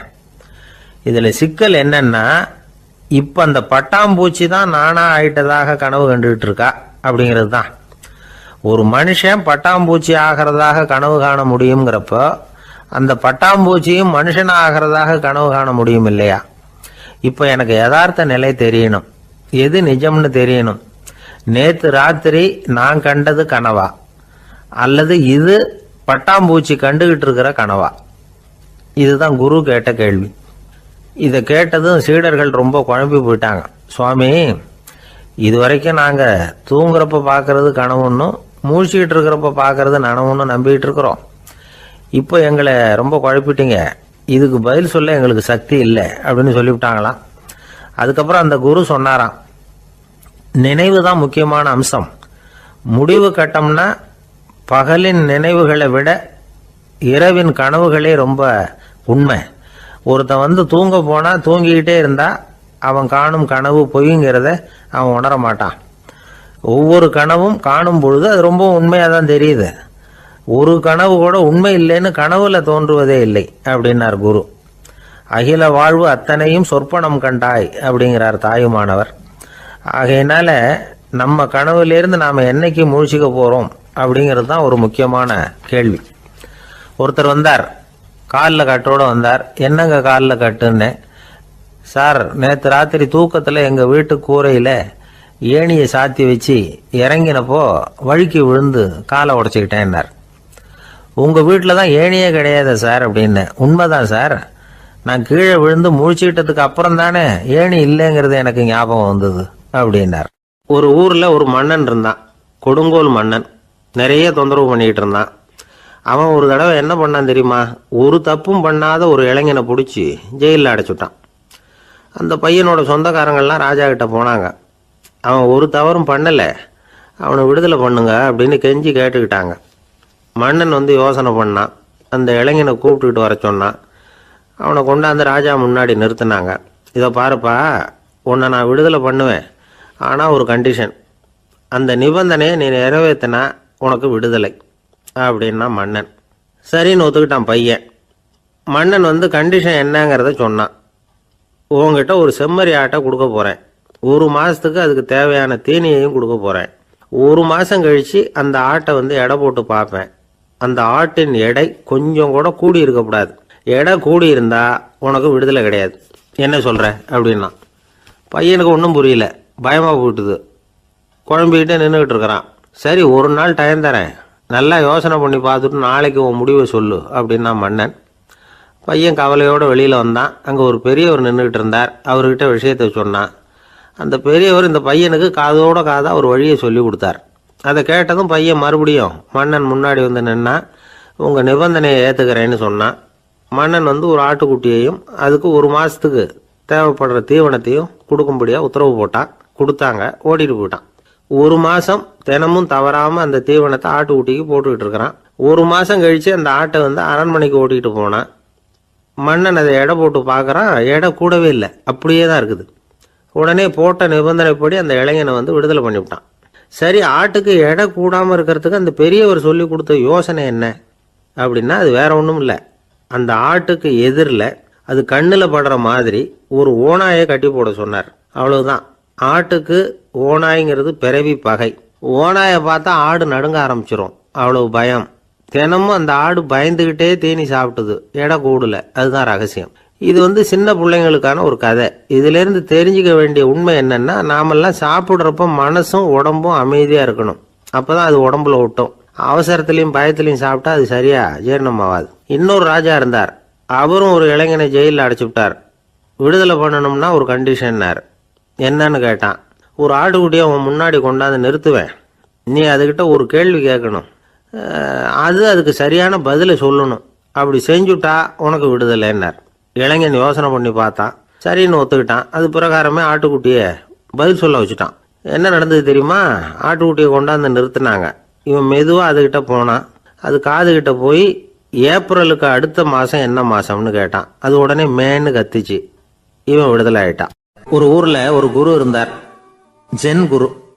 அவரை தேடிட்டு ஒரு மன்னர் வந்தார். வந்தவர் ஜப்பான் மன்னர். தோட்டக்கலையை பற்றி தெரிஞ்சுட்டு போகிறதுக்காக அவர் வந்தார். எப்படி தோட்டம் அமைக்கிறது அப்படிங்கிறத பற்றி அந்த குரு விவரமாக சொல்லி கொடுத்தாரு. 1 நாள் 2 நாள் இல்லை, 3 வருஷம் கற்றுக் கொடுத்தார். அதுக்கப்புறம் சொன்னார், நான் கற்றுக் கொடுத்துட்டேன், இனிமேல் நீங்கள் போகலாம், போய் தோட்டம் அமைக்கலாம். அதுதான் உங்களுக்கு பரிசை. தோட்டம் அமைச்ச பிறகு சொல்லி அனுப்புங்க, நான் பார்க்குறேன். நீங்கள் இங்கே என்னவெல்லாம் கற்றுக்கிட்டீங்களோ அதையெல்லாம் அங்கே செயல்முறையில் செஞ்சு காட்டுங்க அப்படின்னு சொல்லி அனுப்பி வச்சார். மன்னர் போனார். அரண்மனைக்கு பக்கத்திலே ஒரு பெரிய தோட்டத்தை உண்டு பண்ணினார். அழகான மரங்களையும் செடிகளையும் உருவாக்கினார். கிட்டத்தட்ட 1000 தோட்டக்காரர்களை பயன்படுத்தி 3 வருஷங்கள் முயற்சி பண்ணி அந்த அழகான தோட்டத்தை உருவாக்கினார். குரு கிட்ட இருந்து செய்தி வந்தது, நாளைக்கு வந்து தோட்டத்தை பார்க்கறேன் அப்படின்னு. மன்னர் உடனே சுறுசுறுப்பாயிட்டார். முதல் நாளே தோட்டத்தை சுத்தப்படுத்தினார். ராத்திரி பூரா யாரும் தூங்கல. எல்லாருக்கும் தோட்டத்தை ஒழுங்குபடுத்துற வேலை. அது அந்தந்த இடத்துல ஒழுங்கா இருக்குதா அப்படின்னு சரி பார்த்தாங்க. ஒரு தவறும் இல்லாத வகையில் அதை ஒழுங்குபடுத்தினாங்க. மறுநாள் குரு வந்தார், தோட்டத்தை பார்த்தார். அவருக்கு கோபம் வந்துட்டுது. மன்னருக்கு ஆச்சரியம், எப்பவும் சிரிச்சுக்கிட்டே இருக்கிறவர் இப்போ இப்படி இருக்கிறாரே அப்படின்னு. மெதுவா குரு கிட்ட போய் எல்லாம் சரியா தானே இருக்குது அப்படின்னார். எல்லாம் சரிதான், ஆனாலும் எங்கே அந்த பொன்னிற காற்று அப்படின்னார். உதிர்ந்த இலைகள், பொன் மஞ்சள் நிற இலைகள் காற்றில் அப்படி புரண்டு ஓடுவதை நான் பார்க்க முடியவில்லையே அப்படின்னாராம். அது இல்லாம இந்த தோட்டம் உயிரோட்டம் உள்ளதா இருக்காது, இதுல பாடல் இல்லை, ஆடல் இல்லை, அதெல்லாம் இல்லாம இந்த தோட்டம் ரொம்பவும் செயற்கையா தெரியுதேன்னாராம். மன்னர் இப்பதான் யோசனை பண்ணார். கீழே கிடந்த காஞ்சி போன இலைகள் மட்டும் இல்ல, மரத்துல இருந்த காஞ்சி போன இலைகளையும் அப்புறப்படுத்தி சுத்தமா வச்சிருக்கிறார். இறப்பும் வாழ்க்கையினுடைய ஒரு பகுதி தான். மரணம்ங்கிறது வாழ்க்கைக்கு எதிரானது அல்ல, அதை நிரப்பும் ஒரு பகுதி தான் அது. மரணம் இல்லையில் வாழ்க்கையே இல்லை அப்படிங்கிறது பெரியவங்க கருத்து. இப்ப அந்த தோட்டம் அழகா தான் இருக்குது, இருந்தாலும் அது ஒரு ஓவியம் மாதிரி உயிர் இல்லாமல் இருக்கு. குரு ஒரு வாளியை கையில எடுத்துக்கிட்டார். தோட்டத்தை விட்டு வெளியில போனார். ஏற்கனவே வீசி எறிந்த அந்த சருகுகளை எல்லாம் அள்ளி கொண்டுகிட்டு வந்தார். உள்ள எல்லா இடங்கள்லயும் அதை வீசினார். உடனே காத்து அந்த காய்ந்த சருகுகளையும் பழுத்த இலைகளையும் அசைக்க ஆரம்பிச்சுட்டுது. இப்போ அங்க சலசல சத்தம், சங்கீதம், இலைகளின் நடனம், ஓவியம் மாதிரி இருந்த அந்த தோட்டத்துக்கு இப்போ உயிர் வந்துட்டுது. இதுதான் அந்த பொன்னான காற்று அப்படின்னாராம் குரு. மன்னருக்கு புரிஞ்சுது. மிகப்பெரிய ஜென் கேள்வி ஒன்று உண்டு. உம்மான் அப்படிங்கிற ஒரு பெரிய குருவை பார்த்து துறவி ஒருத்தர் கேட்டாராம், இலைகள் எல்லாம் கீழே விழுந்து மரங்கள் மொட்டையாக இருக்கும் பொழுது என்ன நடக்கும்? இதுதான் கேள்வி. இதுக்கு உம்மான் சொன்ன பதில் பொன்னான காற்று, தி கோல்டன் விண்ட் அப்படின்னாராம். இதுக்கு என்ன விளக்கம்னா, உன்னுடைய எண்ணங்கள் எல்லாம் உன்னுடைய மனசிலிருந்து கீழே விழுந்து உனது உள்ளுணர்வானது மொட்டையாக நிற்கும் நிலைதான் அது. உனது வேர்களின் அருகில் காற்று வீசுகிறது. எல்லா எண்ணங்களும் உன்னிலிருந்து வெகு தூரத்துக்கு புரண்டு கொண்டே சென்று விடுகிறது. நீ அவற்றை கடந்து விட்டால் நீ அவைகளுக்கெல்லாம் மேலெழுந்து கீழே பார்ப்பவனைப் போல நிற்க ஆரம்பித்து விடுவாய். அதுதான் தியானம் என்பது அப்படின்னு சொல்றாங்க. தியானம்ங்கிறது எண்ணத்துக்கு எதிரானது இல்லை. தியானம்ங்கிறது எண்ணங்களை கடந்து செல்வதுதான். அதுக்கப்புறம் நாம பொன்னிற காற்றுல ஆட ஆரம்பிச்சிருவோம். இதுதான் பெரியவர்கள் சொல்றது. என்கிட்ட ஒருத்தர் தோட்டம் அமைக்கணும்னு யோசனை கேட்டு வந்தார். எல்லாம் சொல்லி கொடுத்தேன். செடிகள்லாம் செழிப்பா வளரணும்னா வேறு காயாம பார்த்துக்குங்க, தினமும் தண்ணி விடுங்க அப்படின்னு சொல்லி அனுப்பி வச்சேன். ஒரு மாசம் கழிச்சு அவர் தோட்டத்தை பார்க்கறதுக்காக போனேன். போய் பார்த்தா எல்லா செடியும் வாடி கிடக்குது. என்னங்க இப்படி பண்ணிவிட்டீங்கன்னு. நீங்க சொன்னபடிதான் செஞ்சேன்னார். என்ன செஞ்சீங்கன்னு கேட்டேன். வேறு காயாம பார்த்துக்க சொன்னீங்க, தினமும் ஒரு தடவை எல்லா செடியையும் ஒவ்வொன்றா பிடுங்கி பார்த்து வேறு காயாம இருக்கா அப்படின்னு பார்த்துட்டு அதுக்கப்புறம் தண்ணி பாய்ச்சனே, அவ்வளவுதான் அப்படின்னா. ஒரு ராஜா இருந்தார். நாடு பூராவும் நிறைய மரங்களை நட்டு வளர்க்கணுங்கிறது அவரோட ஆசை. தானே அதுக்கு முன்மாதிரியா இருக்கணும்னு நினைச்சார். அரண்மனையை சுத்தி மரங்களை நட்டு வளர்த்தார். இதை பார்த்துட்டு ஜனங்களும் அவங்கவுங்க வீட்டை சுத்தி மரக்கன்றுகளை நட்டு வளர்த்தாங்க. கொஞ்ச காலத்துல ஊரு பூரா பசுமையா மாறிச்சு. எல்லாருக்கும் சந்தோஷமா இருந்தது. இது ஒரு பக்கம் இருக்கட்டும். இப்ப நான் சொல்ல போற கதை வேற.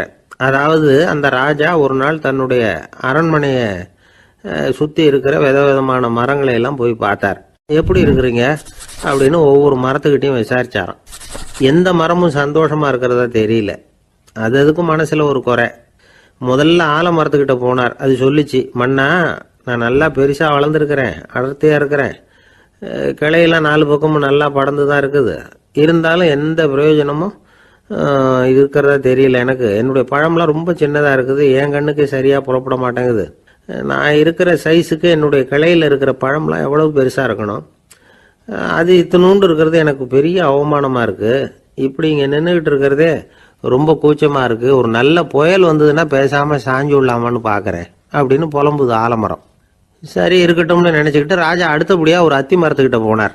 அதுவும் புலம்ப ஆரம்பிச்சுட்டுது. நான் கூட பெரிய மரம் தான், இல்லை இலையெல்லாம் அழகா தான் இருக்குது, பழம் அழகா இருக்குது, இருந்தாலும் உள்ள விஷயம் இல்லையே, அத்தி பழத்தை புட்டு பார்த்தா அத்தனையும் சொத்த அப்படின்னு பழமொழியே உண்டாயிட்டுதே. இப்படி ஒரு கெட்ட பேரோட நான் இருக்கணுமா அப்படின்னு புலம்புது அது. சரி இது இருக்கட்டும் அப்படின்னு சொல்லி அடுத்தபடியாக வேப்ப மரத்துக்கிட்ட போனார். அது தன்னுடைய வேதனையை வெளியிட்டது. எனக்கு எவ்வளவோ மருத்துவ குணங்கள்லாம் இருக்கிறதா சொல்லிக்கிறாங்க, இருந்தாலும் என்ன பிரயோஜனம், என்னுடைய பழத்தை மனிதர்கள் யாரும் விரும்பி சாப்பிட்றது இல்லையே அப்படின்னுது. ராஜா அடுத்தாப்புல இருந்து ஒரு பனை மரத்துக்கிட்ட போனார். நான் நல்லா உயரமாக தான் வளர்ந்துருக்கிறேன், மற்ற மரங்கள்லாம் என்னை அண்ணாந்து தான் பார்க்கணும், இருந்தாலும் என்கிட்ட நிழலுக்காக யாரும் ஒதுங்கிறது இல்லையே அப்படின்னுது. என்ன இது எல்லா மரமும் இப்படி திருப்தி இல்லாமல் இருந்துகிட்டு இருக்குதே அப்படின்னு நினச்சிக்கிட்டே ராஜா அடுத்தபடியாக அங்கே இருந்த ஒரு பைன் மரத்துக்கிட்ட போனார். அழகாக உயரமாக பசுமையாக தான் இருந்தது, ஆனால் பழமோ பூவோ கிடையாது. அதை நினச்சி அது வருத்தப்பட்டுக்கிட்டு இருக்குது. ஓக் மரம் அது ஒன்று நின்றுட்டு இருந்தது. அது என்ன சொல்லிச்சுன்னா, இலையுதிர் காலத்தில் என் மேலே இருக்கிற எல்லா இலைகளும் உதிர்ந்து போடுது, முடி கொட்டின மனிதர்கள் மாதிரி மொட்டையாக நான் நிற்க வேண்டி இருக்குது, என்ன வாழ்க்கை இது அப்படின்னு சொல்லி அழுத்துக்கிட்டது. சரி புளிய மரம் என்ன சொல்லுது பார்ப்போம்னு அதுகிட்ட போனால், என்னுடைய நிழலில் யாருமே தங்க மாட்டாங்க, உடம்புக்கு சூடுன்னு ஒதுங்கி போயிடுவாங்க, அடிமரத்தை பார்த்தீங்கன்னா பட்டையெல்லாம் உறிஞ்சி பார்க்கறதுக்கே கேவலமாக இருப்பேன் அப்படின்னுது அது. முருங்கை மரம் என்ன சொல்லிச்சு தெரியுமா, என்னுடைய இலை காயெல்லாம் சாப்பிட்றவங்களுக்கு சத்து கொடுக்கறது வாசவம்தான், ஆனால் என் உடம்புல சத்தே கிடையாது, கொஞ்சம் வேகமாக காற்று அடிச்சதுன்னா முறிஞ்சி விழுந்துடுறேன், என்ன வாழ்க்கை இது அப்படின்னு சொல்லி அது வருத்தப்பட்டது. ராஜா யோசனை பண்ணார், என்ன இது மரங்கள் பூமியின் வரங்கள்னு சொல்கிறோம், மழை பெய்யறதுக்கு அதுதான் காரணம், பூமி செழிப்பாக இருக்கிறதுக்கும் அதுதான் காரணம், வீடு கட்டுறதுக்கு மரம், நாற்காலி செய்ய உபயோகப்படுத்துறதுக்கும் அதுதான் உபயோகப்படுது, மனுஷனுக்கு வேண்டிய ஆகாரங்களையும் கொடுக்குது, இப்படிலாம் இருந்தும் எல்லா மரமும் நிம்மதி இல்லாமல் இருந்துகிட்டு இருக்குதே அப்படின்னு நினைச்சார். அப்போ அங்கே இருந்த ஒரு மகிழ மரம் அவர் கண்ணில் பட்டுது. அந்த மரம் மட்டும் கொஞ்சம் நிம்மதியாக மகிழ்ச்சியாக இருக்கிறது மாதிரி தெரிஞ்சுது. உடனே ராஜா அதுகிட்ட போனார்.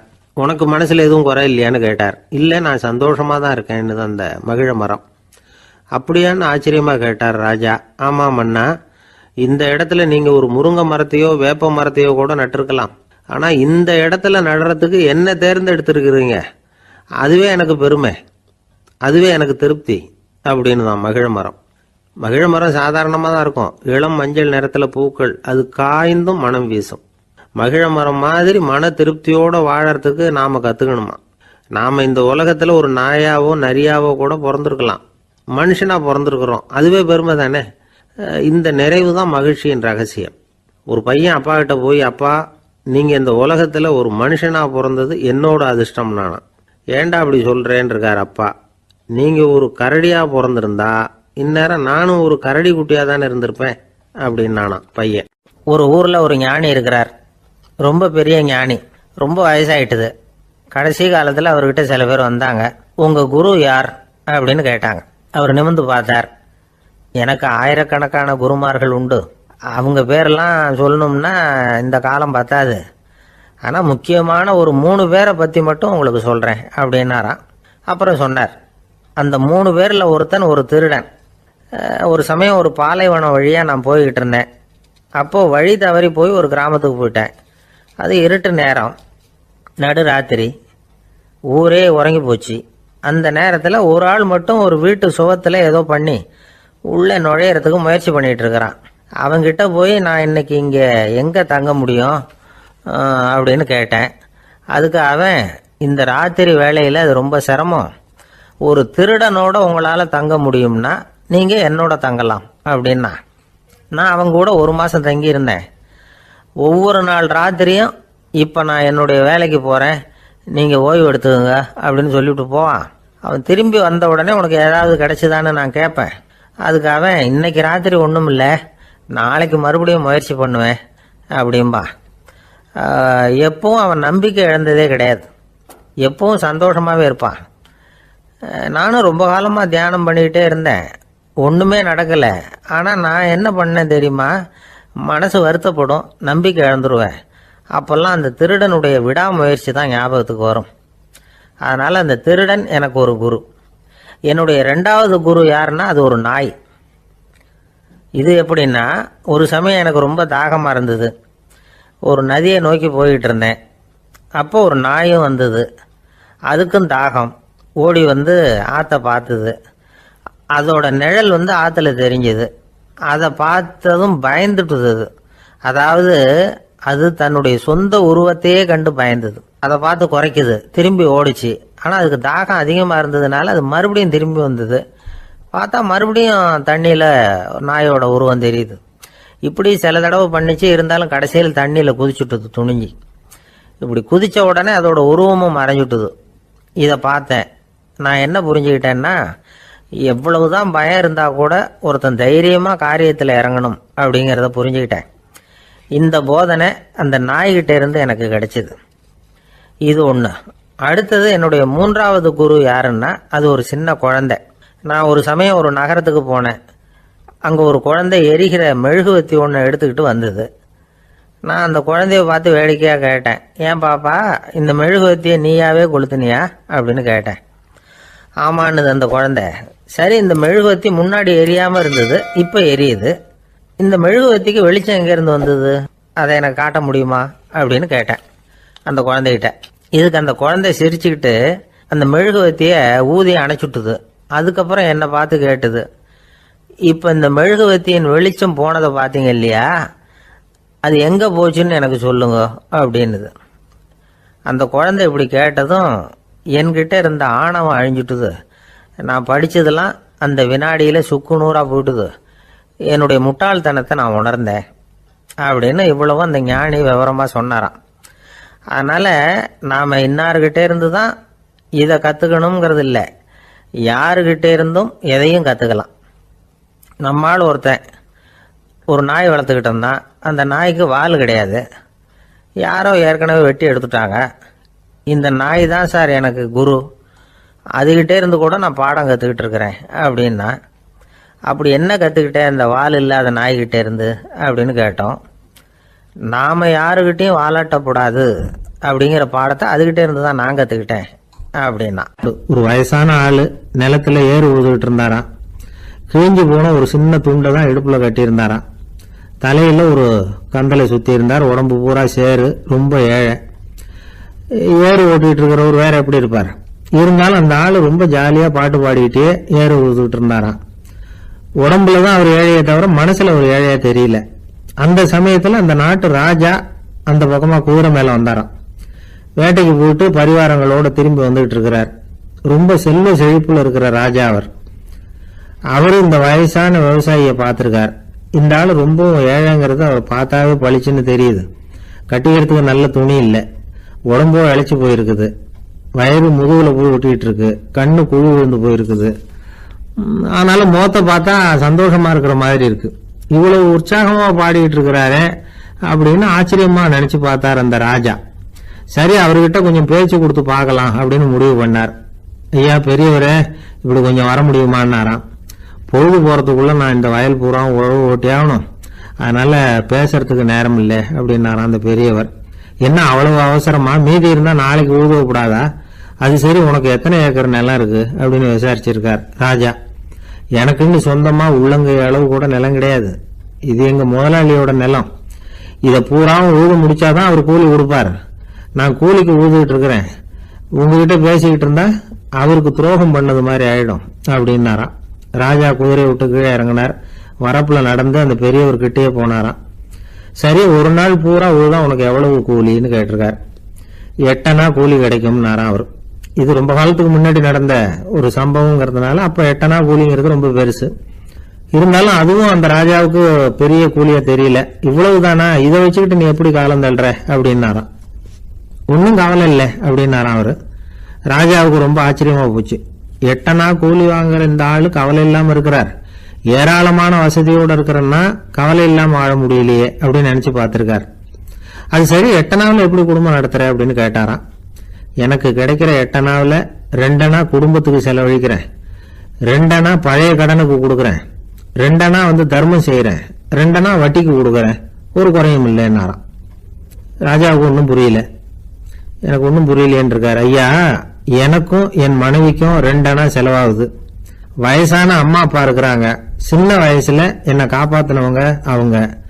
அந்த கடனுக்கு 2 அணா செலவாகுது, அது பழைய கடன். என் தங்கச்சி ஒருத்தி ஆதரவு இல்லாத நிலைமையில தன்னுடைய மகனோட என் வீட்டுல வந்திருக்கிறா. அவளுக்கும் அவள் மகனுக்கும் 2 அணா செலவு பண்றேன், அது தர்மம். எனக்கு 2 பிள்ளைங்க இருக்கிறாங்க, அவங்களுக்கு 2 அணா செலவு பண்றேன், அது வட்டிக்கு கொடுக்கறது மாதிரி. பிற்காலத்துல அவங்க எங்களை காப்பாத்துவாங்க. அந்த வகையில நான் திருப்தியோட வாழ்ந்துகிட்டு இருக்கிறேன் அப்படின்னாராம். ராஜாவுக்கு அர்த்தம் புரிய ஆரம்பிச்சுதான். அந்த பெரிய நிலத்தை விலை கொடுத்து வாங்கி அந்த பெரியவருக்கே தானமா கொடுத்துட்டாராம். இப்போ ஊழவருக்கே நிலம் சொந்தமாயிட்டுது. அன்னையிலிருந்து அரசனுக்கும் ஆறுதல் கிடைச்சுதான். இப்படி ஒரு கதை சொல்லுவாங்க. எட்டனா வருமானத்தை வச்சுக்கிட்டு எப்படி காலத்தை தள்ளுறதுன்னு சொல்றதுக்காக இந்த கதையை சொல்றதாக யாரும் தப்பா நினைச்சுக்க கூடாது. கிடைக்கிறத எப்படி பங்கு போடுறார், எப்படி திருப்தியா வாழறார் அப்படிங்கிறது தான் முக்கியம். அது மாதிரி இன்றைக்கு இந்த பொங்கல் திருநாள்ல உழவர்கள் மனசு மகிழ்ச்சியா இருந்ததுன்னா அது எல்லாரும் மகிழ்ச்சியா இருக்கிறது மாதிரி அர்த்தம். அதனால அவர்கள்ட்ட இருந்து நாம பாடம் கத்துக்கணும். சில உழவர்கள் தங்கள் நிலத்துல விளையறத தாங்கள் சாப்பிட மாட்டாங்க. அடுத்தவங்கள்ட்ட வித்துட்டு சந்தையில போய் வேற அரிசி வாங்கிட்டு வந்துதான் இவங்க சாப்பிடுவாங்க. அப்படிப்பட்ட விவசாயிகள்லாம் இது உண்டு. பங்கிடுகிற பண்பை உழவர்கள்ட்ட இருந்து கற்றுக்கொள்ளுங்கள் அப்படிம்பாங்க. ஒரு ஆள் நிம்மதியா மகிழ்ச்சியா இருந்தானா, உங்க நிம்மதிக்கும் மகிழ்ச்சிக்கும் என்ன காரணம்னு கேட்டிருக்காரு இன்னொருத்தர். என்கிட்ட இருந்தது பூராவையும் என் பிள்ளைங்களுக்கு சமமா பங்கு போட்டு கொடுத்துட்டேன், எனக்குன்னு எதுவுமே வச்சுக்கல, அதுதான் நிம்மதிக்கு காரணம்னு இருக்கான். உங்ககிட்ட இருந்தது எவ்வளவு இருந்தது அப்படின்னு கேட்டிருக்காரு அவரு. மொத்தமா ஒரு 50,000 ரூபாய் இருக்கும் அப்படின்னு இருக்கான். அவ்வளவும் பணமாவே இருந்ததா அப்படின்னு கேட்டிருக்காங்க அவங்க. இல்லைங்க, அவ்வளவும் கடன், அததான் பிரிச்சு கொடுத்துருக்கேன் பிள்ளைங்க கிட்ட அப்படின்னு நானும். அவன் ஒரு ஊர்ல ஒரு பெரிய ஞானி இருந்தார். அவர் படுக்கையில் இருந்தார். இன்னும் கொஞ்ச நேரம்தான் அவர் இந்த உலகத்தில் இருக்க போறார். அவரை சுத்தி ஏகப்பட்ட கூட்டம்.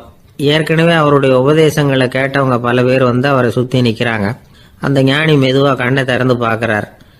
எல்லாரும் அவருடைய கடைசி வார்த்தையை கேட்கறதுக்காக அவளோட காத்துக்கிட்டு இருக்கிறாங்க. அந்த ஞானி மெதுவா பேச ஆரம்பிச்சார். நான் என்னுடைய வாழ்நாள் பூராவும் உங்களுக்கு நிறைய போதனைகள் சொல்லிக்கிட்டு இருக்கிறேன். பேரானந்தம், மகிழ்ச்சி, தியானத்தன்மை, இதை பற்றியெல்லாம் சொல்லியிருக்கிறேன். இப்போ நான் வேற ஒரு கரைக்கு போய்கிட்டு இருக்கிறேன். நான் இனிமேல் இந்த கரையில் இருக்க மாட்டேன். நீங்கள் நான் சொன்னதையெல்லாம் கேட்டீங்க, ஆனால் எதையும் நீங்கள் நடைமுறைப்படுத்தி பார்க்கல. எல்லாம் கேட்டதோட சரி, அதோட விட்டுவிட்டீங்க. அப்புறம் அதை தள்ளி போட்டுக்கிட்டே வந்துட்டீங்க. மேலும் அதை தள்ளி போடுறதுல எந்த பிரயோஜனமும் கிடையாது. இப்போ நான் போய்கிட்டு இருக்கிறேன். உங்களில் யாராவது என்னோட வர்றதுக்கு தயாரா அப்படின்னு கேட்டார். அவ்வளவுதான். யாரும் வாய திறக்கல. ஒரே மௌனம், சத்தமே இல்லை. ஒருத்தர் பார்த்துக்கிட்டே நிற்கிறாங்க. அந்த கூட்டத்தில் ஒரு ஆள் அந்த ஞானி கூடவே 40 வருஷத்துக்கு மேலே இருந்திருக்கிறான். அவனும் வாயை திறக்காம இன்னொருத்தன் முகத்தை பார்த்துக்கிட்டே நிற்கிறான். இந்த சமயத்தில் பின்னாடி நின்றுகிட்டு இருந்த ஒருத்தன் கையை தூக்கினான். ஞானி அவனை பார்த்தார். சரி, ஒருத்தனுக்காவது நம்மோட வர்றதுக்கு தைரியம் இருக்குது அப்படின்னு நினைச்சார். ஆனால் அந்த ஆள் என்ன சொன்னான் தெரியுமா? ஐயா, நீங்கள் கேட்குறப்போ நான் உடனே எழுந்திருக்கல, கையை மட்டும்தான் தூக்கினேன். என்ன காரணம்னா, நான் எப்படி அடுத்த கரைக்கு சேர்றதுங்கிறது தெரிஞ்சுக்கிறதுக்காகத்தான். அந்த விவரத்தை மட்டும் இப்போ உங்ககிட்ட இருந்து நான் தெரிஞ்சுக்க ஆசைப்படுறேன். ஏன்னா இப்போ நான் உங்கள் கூட வர்றதுக்கு தயாராக இல்லை. எவ்வளவோ காரியங்களை நான் இன்னும் இங்கே முடிக்க வேண்டி இருக்குது. வீட்டுக்கு ஒரு விருந்தினர் வந்திருக்கிறார். என்னுடைய இளைய மகனுக்கு கல்யாணம் பண்ணி வைக்கணும். அதனால் இன்னைக்கு உங்கள் கூட வர முடியாது. அது மட்டும் இல்லை, இப்போ உங்கள் கூட அடுத்த கரைக்கு வந்தால் திரும்பி வர முடியாதுன்னு வேற சொல்கிறீங்க. அதனால் இப்போ நான் வரல. இன்னொரு நாள் நிச்சயமாக நான் வர்றேங்க, உங்களை சந்திக்கிறேன். அதனால் இப்போ நீங்கள் இன்னொரு தடவை எங்களுக்கு விளக்கமாக சொல்லணும்.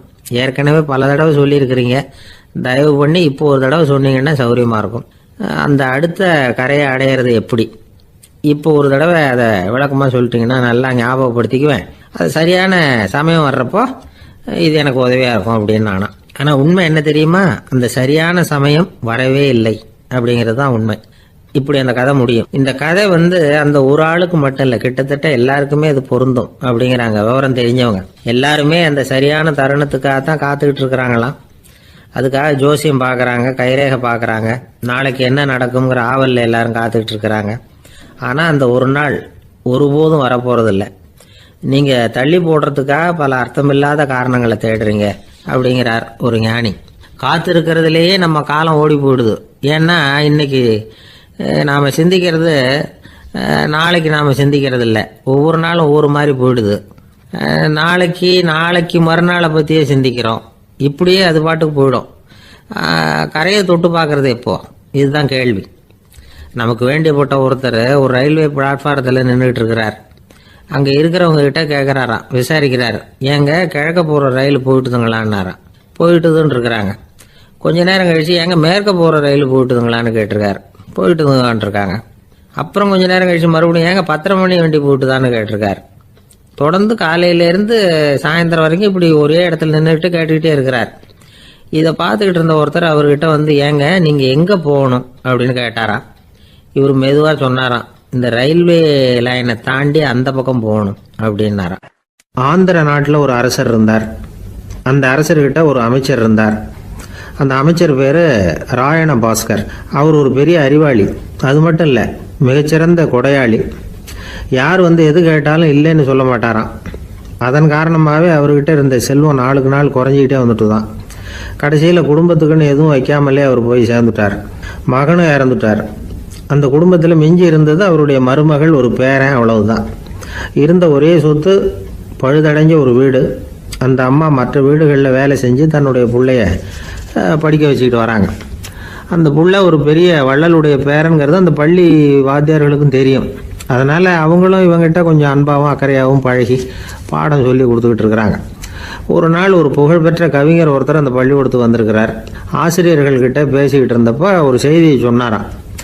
ராயண பாஸ்கருங்கிற வள்ளல் எனக்கு நிறைய உதவிகள் செஞ்சிருக்கார், என்னை பாராட்டி பரிசுகள்லாம் கொடுத்துருக்கிறார். அந்த வள்ளல் வாழ்ந்த கிராமத்தை பார்க்கணுங்கிறதுக்காக தான் இப்போ இங்கே வந்திருக்கிறேன் அப்படின்னாராம். ஆசிரியர் உடனே இந்த பையனை கூப்பிட்டு, இதை பாருங்க, இவன் யார் தெரியுமா, நீங்கள் குறிப்பிடுகிற அந்த வள்ளலின் பேரன் அப்படின்னு அறிமுகப்படுத்தினாராம். கவிஞரின் கண்களில் ஆனந்த கண்ணீர். அந்த பரவச நிலையிலேயே அந்த வள்ளலை பற்றி கவி பாட ஆரம்பிச்சுட்டாராம். இந்த சின்ன பையன் அதை கேட்டிருக்கிறான். உடனே என்ன பண்ணான் தெரியுமோ, தன் கையில் அணிஞ்சிருந்த ஒரு பொன் வளையலை கழட்டி அந்த கவிஞருக்கு பரிசாக கொடுத்துட்டானான். எல்லாருக்கும் ஆச்சரியம். தாத்தா இருக்கும் நிலையில் கொடுத்தார், பேரன் இல்லாத நிலையிலையும் கொடுக்குறான். பையனை எல்லாரும் பாராட்டினாங்களாம். இருந்தாலும் அவனுக்குள்ள ஒரு பயம் எதுவும் ஆரம்பமாச்சு. பள்ளிக்கூடம் விட்டு வீட்டுக்கு வரும்பொழுது அந்த பயம் இன்னும் அதிகமாயிட்டுது.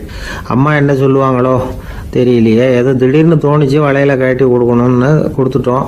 குடும்பம் இருக்கிற நிலையில் இப்படி நான் செஞ்சது தப்பா, வீட்டு செலவுக்கே அம்மா எவ்வளவு கஷ்டப்படுறாங்க, வீட்டுக்கு போனதும் என்ன நடக்குமோ தெரியலையே அப்படின்னு நினச்சி பயந்துக்கிட்டே அவன் வீட்டுக்குள்ளே அடி எடுத்து வைக்கிறான். அம்மா கூப்பிட்டு சாப்பாடு போட்டாங்க. அவங்க கண்ணில் படக்கூடாதுங்கிறதுக்காக ஒரு கையை பின்னாடி மறைச்சிக்கிட்டே இருந்தான். அம்மா இதை கவனிச்சிட்டாங்க. ஏய், உன் கையை ஏன் அப்படி வச்சிருக்கிற, உன் கைக்கு என்னாச்சு, ஏதாவது அடிபட்டு போச்சா அப்படின்னு கேட்டுக்கிட்டே கையை எடுத்து பார்க்குறாங்க. வளையல காணலை. வளையல் எங்கே அப்படின்னு கேட்குறாங்க. இவன் தயங்கிக்கிட்டே நடந்ததை சொல்கிறான். அதை கேட்டதும் அந்த அம்மாவோட முகம் கோபத்தால் சவுந்து போச்சான். முட்டாளே, என்ன காரியம் பண்ண அப்படின்னு கன்னத்தில் அரைஞ்சிட்டாங்களாம். அம்மா, என்னை அடிக்காத, ஏதோ தெரியாமல் தப்பு பண்ணிட்டேன் அப்படின்ட்டுருக்கான். மகனே, வளையலை கொடுத்ததுக்காக நான் உன்னை அடிக்கலை அப்படிங்க, பின்ன எதுக்கு அடித்தேன்னு கேட்டிருக்கான். உன் பாட்டனார் வந்து ஒரு பெரிய வள்ளல், அவர் எதையும் பாதி வேலையை செய்யறதில்ல, அவருடைய பேரை நீ அரைகுறை வேலை செஞ்சுட்டு வந்திருக்கிற அப்படின்னாங்களாம். என்னம்மா சொல்கிறேன்ருக்கான். நீ ஒரே ஒரு வளையலை மட்டும்தானே கட்டி கொடுத்துருக்குற, கொடுக்கறதா இருந்தால் ரெண்டையும் சேர்த்துல கொடுத்துருக்கணும், அதுதானே உங்கள் தாத்தாவுக்கு பெருமை அப்படின்னாங்களாம். அம்மா, தெரியாமல் இப்படி செஞ்சுட்டேன், உங்ககிட்டையும் அரை வாங்கிட்டேன் அப்படி இப்படின்னு அவன் சொல்லியிருக்கிறான். இப்போ அம்மா கொஞ்சம் இருங்க, அந்த கவிஞர் இன்னைக்கு நம்ம ஊரில் தான் தங்கியிருப்பார், நாளைக்கு காலையில் தான் அவர் வந்து எங்கே இருக்காருன்னு விசாரித்து இன்னொரு வளையலையும் கொடுத்துட்றேன்